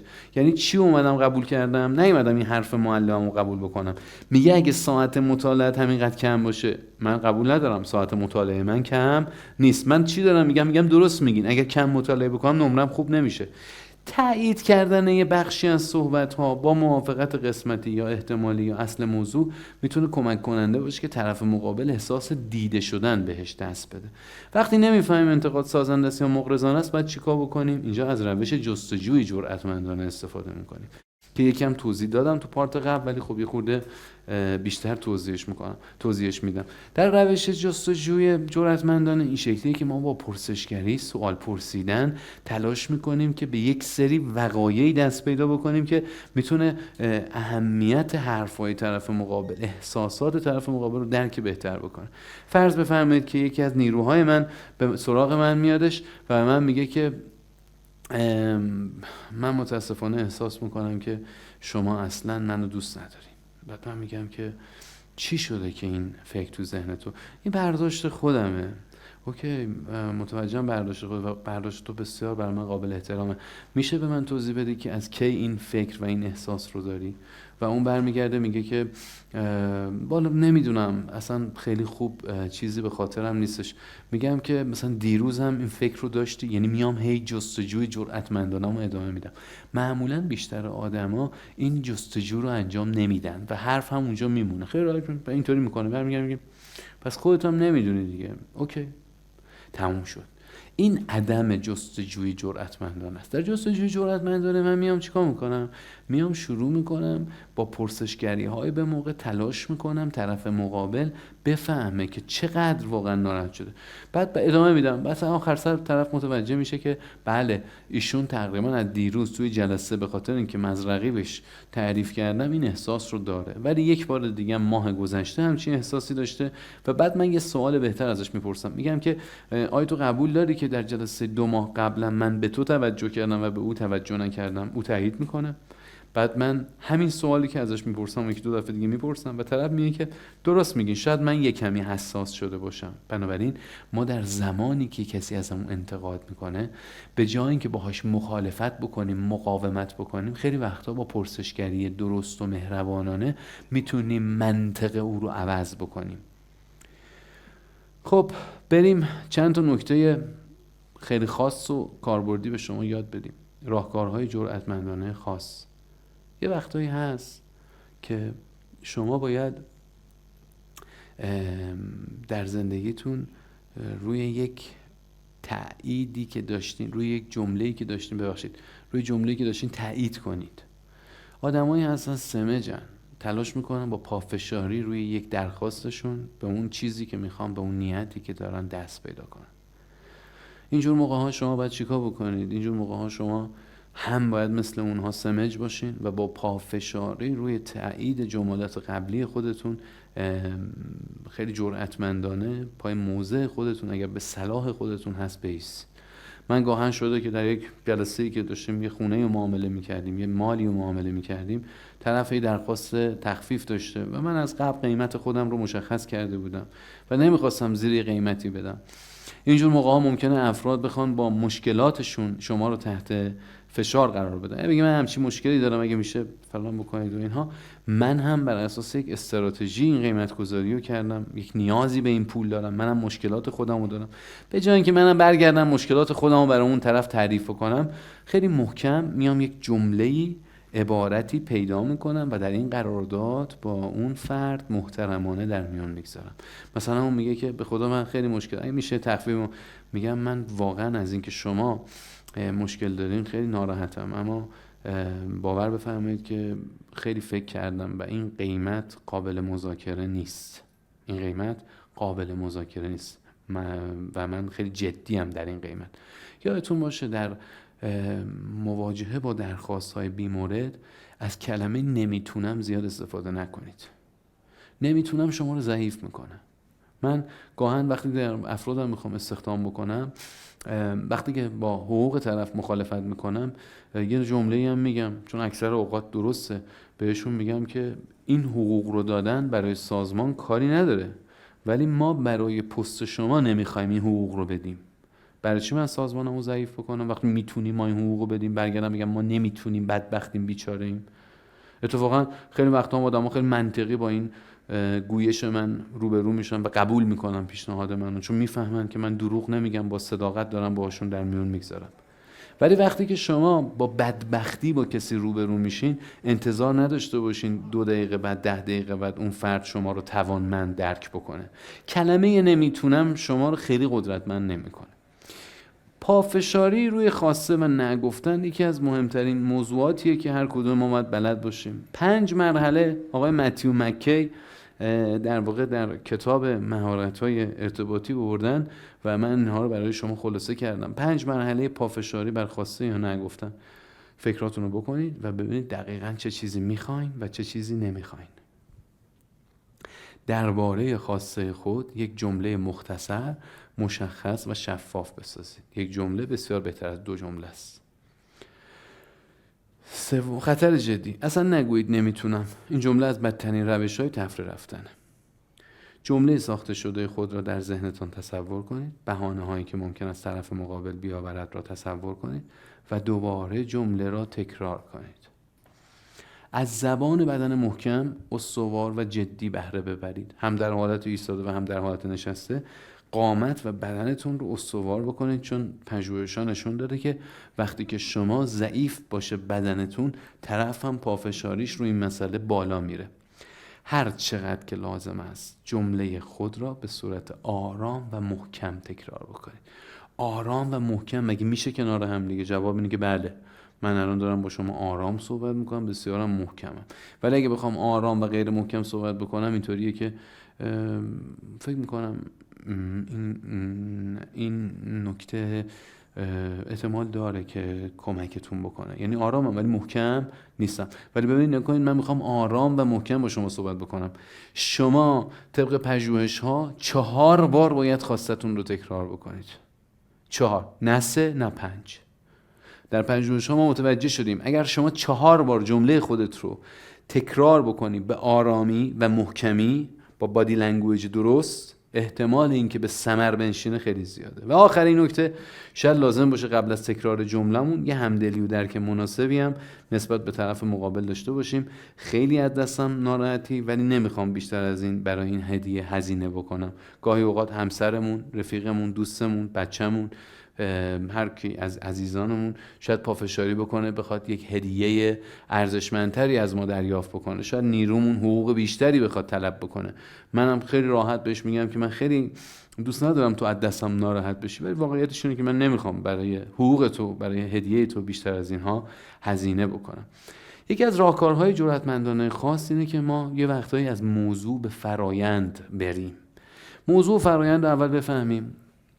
process and content. یه وقتایی ما باید از subject یا content مهاجرت بکنیم بریم توی process. زمانی که content دیگه برای ما فایده ای نداره. مثلا توی جلسه نشستیم داریم با طرف صحبت میکنیم، طرف زده به یه داستان دیگه ای. خب یه رو گذشت، 20 دقیقه گذشت، نیم ساعت گذشت و ما هنوز نتونستیم به موضوع اصلی برگردیم. اینجور موقع از content از سابجکت میریم به تو پروسس. چجوری؟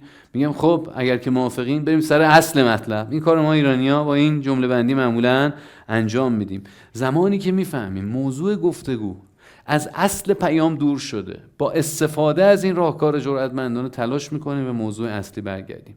این روش به غیر از این که در 2 موقعیت دیگه هم استفاده میشه. طرف مقابل صحبت نمیکنه. یعنی ما داریم حرف میزنیم یه رو به 20 دقیقه، اونم همینطور به صورت منفعل نشسته داره من نگاه میکنه. میخوایم به طرف مقابل بازخورد مثبت بدیم. خب لازمه که از سابجکت بیایم روی پروسس، از موضوع بیایم روی فرایند. حالا مثال، فکر کنم از موضوع اصلی دور شدیم. فکر کنم فقط من دارم حرف میزنم و شما خیلی ساکت هستید. اینم جرأتمندی میخواد و بسیاری از ما در هدایت و مدیریت مذاکرات و جلساتمون معمولا این توانمندی رو نداریم و بعد از مدتی ممکنه عصبانی بشیم.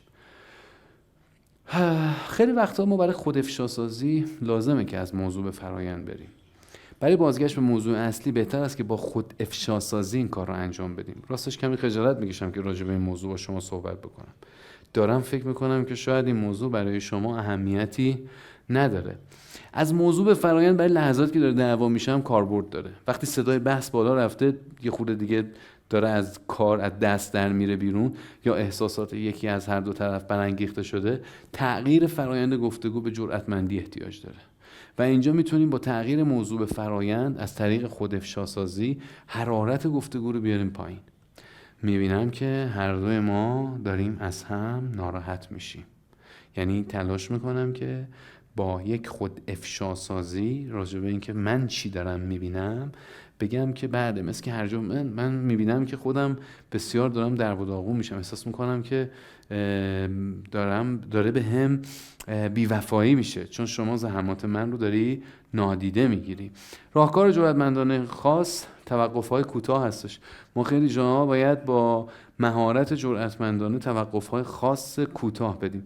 ممکنه محتوا و فرایند گفتگو به گونه‌ای باشه که مجبور باشیم به چیزی متقاعد بشیم که نمیخوایم. داره بوش میاد که فرد روبرو داره یه کاری میکنه که ما مجبور شیم چیزی رو قبول بکنیم که نمیخوایم.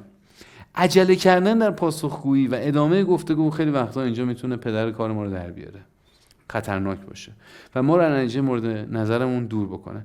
پس اینجور موقع از پیام‌های زیر استفاده میکنیم. کمی صبر کن، به نظرم این موضوع مهمتر از این است که سریع از آن رد شویم. من لازمه که راجع به این موضوع بیشتر فکر بکنم.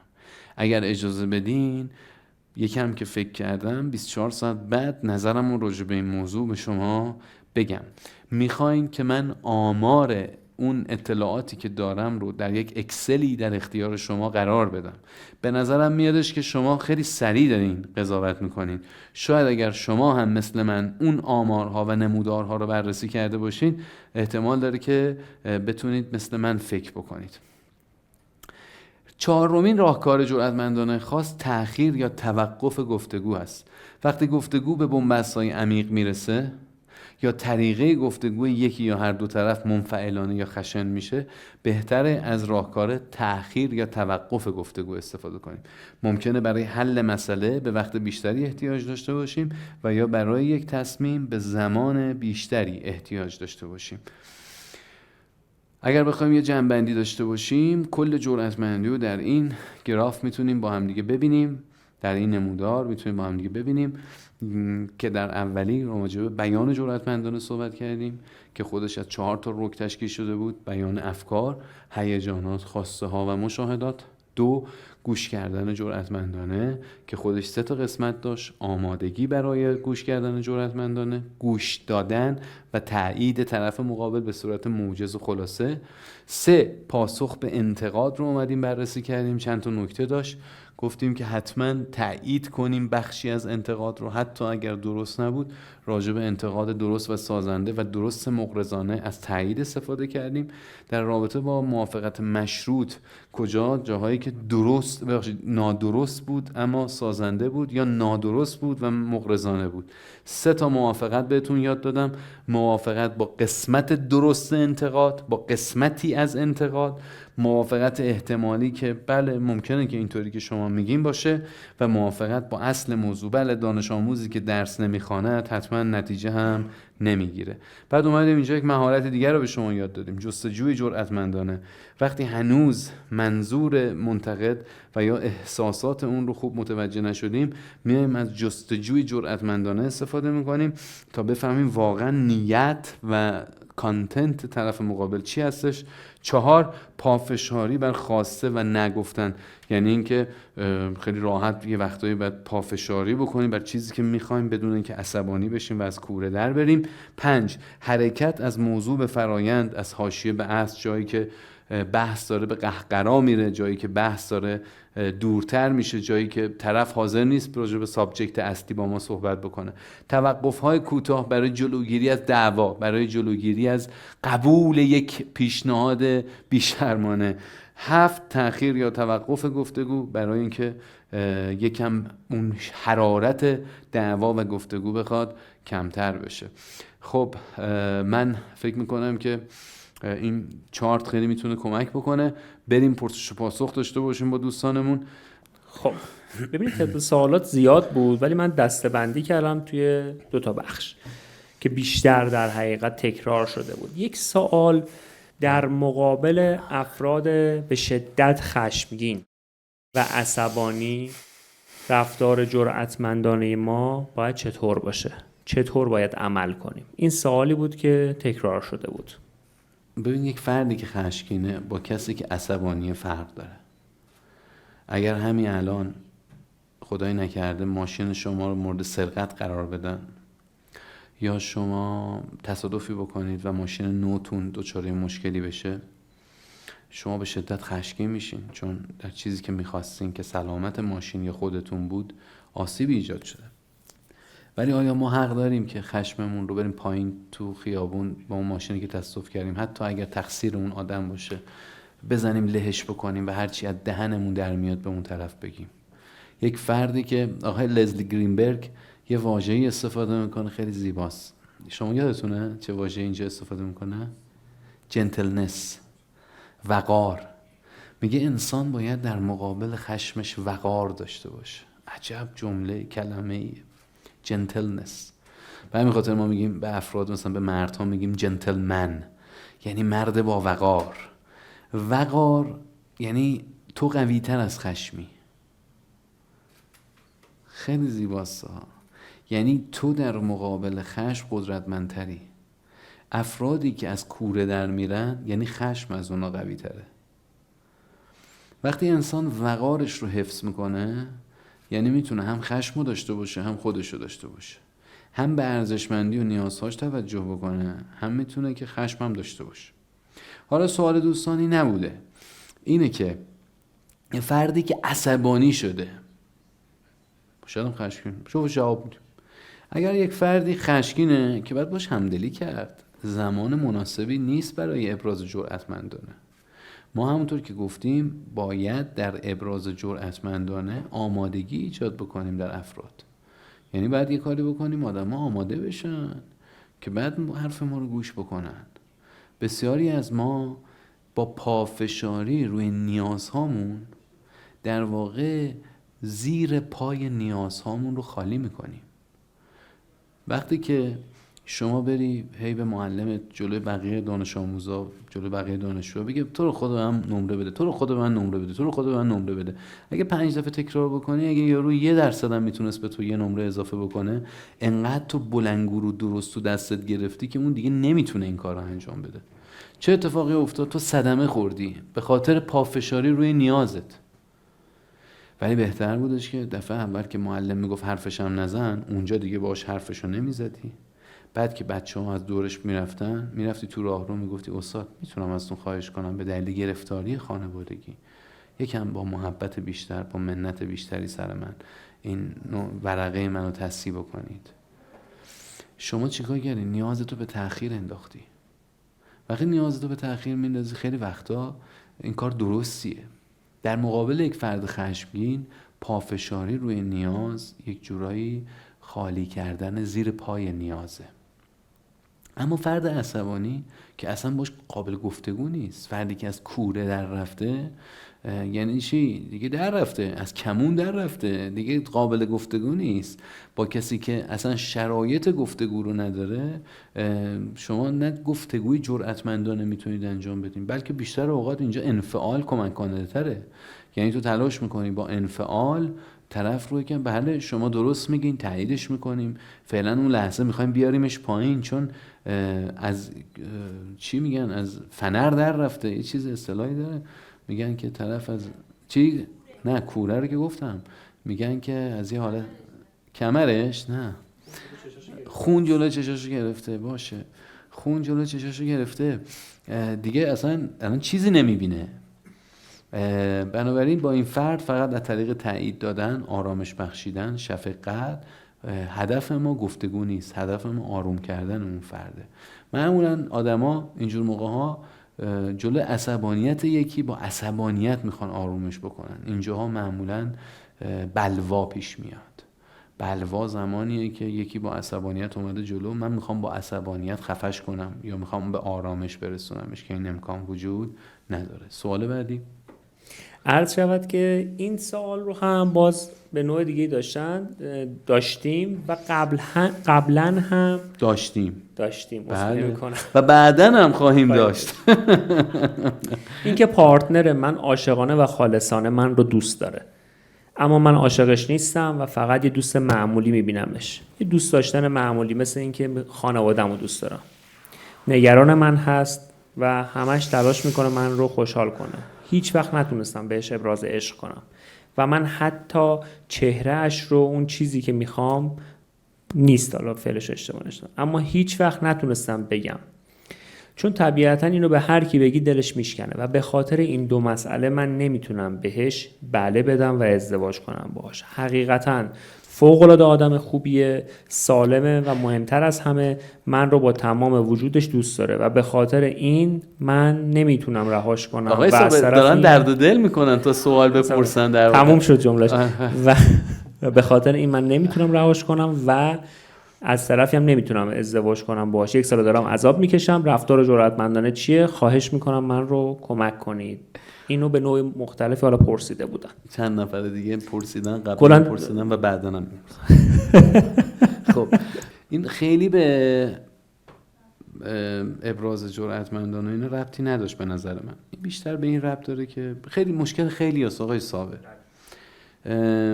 انسان وقتی که امنیت درونیش در دوران دلبستگیش، در دوران کودکی شکل نگرفته باشه، همش در تعارض عاشقانه قرار داره. بسیاری از ما چون که در کودکی ایمن بزرگ نشدیم، ایمن پرورش پیدا نکردیم، امنیت به ما احساس بد میده. اصطلاحاً میگن که همیشه پسر خوبا جاست فرندن، یعنی اون پسری که خیرخواه اون دختر خانومه، آدم امن زندگیشه، طرف مثل برادرش بهش نگاه میکنه. اصطلاحاً اگه بخوام خیلی خودمونی صحبت بکنیم، سکسی نیست طرف، اصطلاحاً شهوت کسی رو بر نمیانگیزه. حالا میدونید چرا؟ به خاطر اینکه در بعضی از افراد امنیت یه جورایی ناامنیه، چون برای من ناآشناست.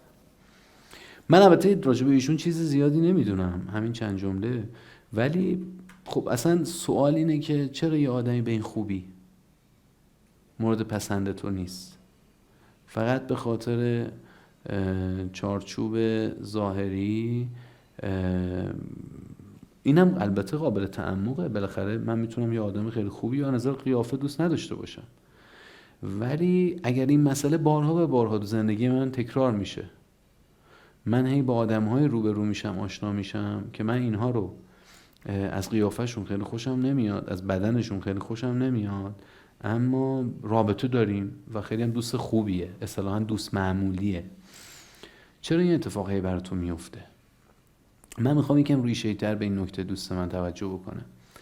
و مسئله بعدی این که خب اساساً تو که خیلی وقت مثل که میدونی که این آدم خواستگاری داره میکنه از تو و به تو یک نگاه و در واقع توجه ویژه عاطفی داره، میخواد تو همسرش بشی، تو چرا با این موندی هستن؟ خب تو که وقتی که نیازهاتون با هم همخوان نیست، کنار هم دیگه چی میگین؟ از هم دیگه چی میخواین؟ اینا نکات قابل توجه این سوال بود، ولی خب اساساً یا قیافه ایشون انقدر بد نیست که شما میگی برای همین نمیتونی بهش بگی، یا انقدر محبت‌های ایشون زیاده که شما نمیتونی از این محبت‌ها بگذری. اول به نظرم باید با خودت یکی بشی، اول باید ببینی که میتونی بی خیال محبت‌ها بشی و آیا بدون این محبت‌ها میتونی زندگی بکنی و آیا اون فردی که از نظر ظاهری رو دنبالش میگردی همینقدر امن و گرم و با محبت. اینا رو همه رو باید به نظرم عزیزم بررسی بکنی و بعدش وقتی تصمیم جدی تو گرفتی که ایشون فردا تو زندگی شما نباشه، چون ایشون شرطش معلومه، میگه من به شما عاشق شدم، من عاشق شما هستم، دوستت دارم، میخوام همسرم بشی، هیچ چیز دیگه ای نمیگه. اتفاقا تکلیف ایشون خیلی روشنه. شما منتها میخوای از ایشون، از اون عشقش، خیلی از خانوما، بعضی وقتا آقایون نمیطورین، میخوان اون عشق اون خانم یا آقا رو داشته باشن، اون کارهایی که براشون میکنه رو داشته باشن، اما تعهدی هم بهش نداشته باشن. خب این خیلی دیگه به نظرم رندیه. اون فرد به خاطر اینکه عشق شما رو به دست بیاره کنار شماست، این خدماتو داره میده. قرار نیستش که در واقع اساساً وقتی که همسر شما نباشه، نامزد شما نباشه، هم این محبت و توجه رو به شما بده. من فکر میکنم ابراز جرأتمندانه نیاز به یک درک جرأتمندانه داره. یعنی اول ما باید خوب تو زندگیمون بررسیش بکنیم، بعد اون وقتی که اینو درک کردیم وقت میتونیم ابرازش هم راحت تر انجام بدیم. سوال بعدی موافق باشم از خانم میردامادی و آقای پرسیدیم از دوستان شما. بسیار خوب، هنوز دوستانم میتونن سوال بفرستن تا 2-3 دقیقه دیگه. شما سوالی براتون تو این قسمت دوم مطرح شد؟ که همین که الان فرمودین راجع به سوال این دوستمون، خود ابراز هیجان، احساسات و افکارشون خودش جرأتمندی دیگه. اینو ربط بدیم به کلاس امروز، ایشون احساسات و افکارشون نمی‌تونن بله. خود این نیاز به جرأتمندی داره و این در آره. کمتر به اون خوب بنده خودم میرسه. دقیقاً. حالا چرا ایشون نمیتونه این جرأتمندی رو داشته باشه؟ از نگاه لزلی گرینبرگ در رویکرد EFT، ایشون هنوز در واقع یه جورایی ترس یا خشمش رو زندگی نکرده، انتخابش رو انجام نداده، نمیخواد غمگین شه. این خانوم که با ما داشت صحبت میکرد نمیخواد غمگین شه، نمیخواد سوگواری از دست دادن این مرد رو بکنه، میخواد این مرد رو داشته باشه اما در این حال وظیفه و تعهدی هم نسبت بهش نداشته باشه. این تعارض و کانفلیکت باعث میشه که ایشون جرأتمند نباشه. برای همین هر چقدر ما راجع به تکنیک های جرأتمندی با ایشون حرف بزنیم، ایشون احتمالاً ناتوان خواهد بود، چون واقعیت رو هنوز هضم نکرده. بسیاری از ما در تکاپوی این هستیم که با رفتارهای قهر کننده و اجتنابیمون واقعیت رو تغییر بدیم. بسیاری از مردان و زنان در این موقعیت تلاش میکنن هم پیشنهاد ازدواج رو نپذیرن و هم از خدمات اون رابطه استفاده کنن و فکر میکنن اگر لفتش بدن احتمال داره که این 2 شرط با همدیگه محقق بشه، در صورتی که بعید به نظر میرسه که اتفاق بیفته. بله آقای دکتر باید الان اشاره رو کنید که سوال‌ها فقط درباره درس امروز باید باشه. حالا بله سوال بله، سوالات در بحث امروز اگه باشه حتما پاسخ میدیم.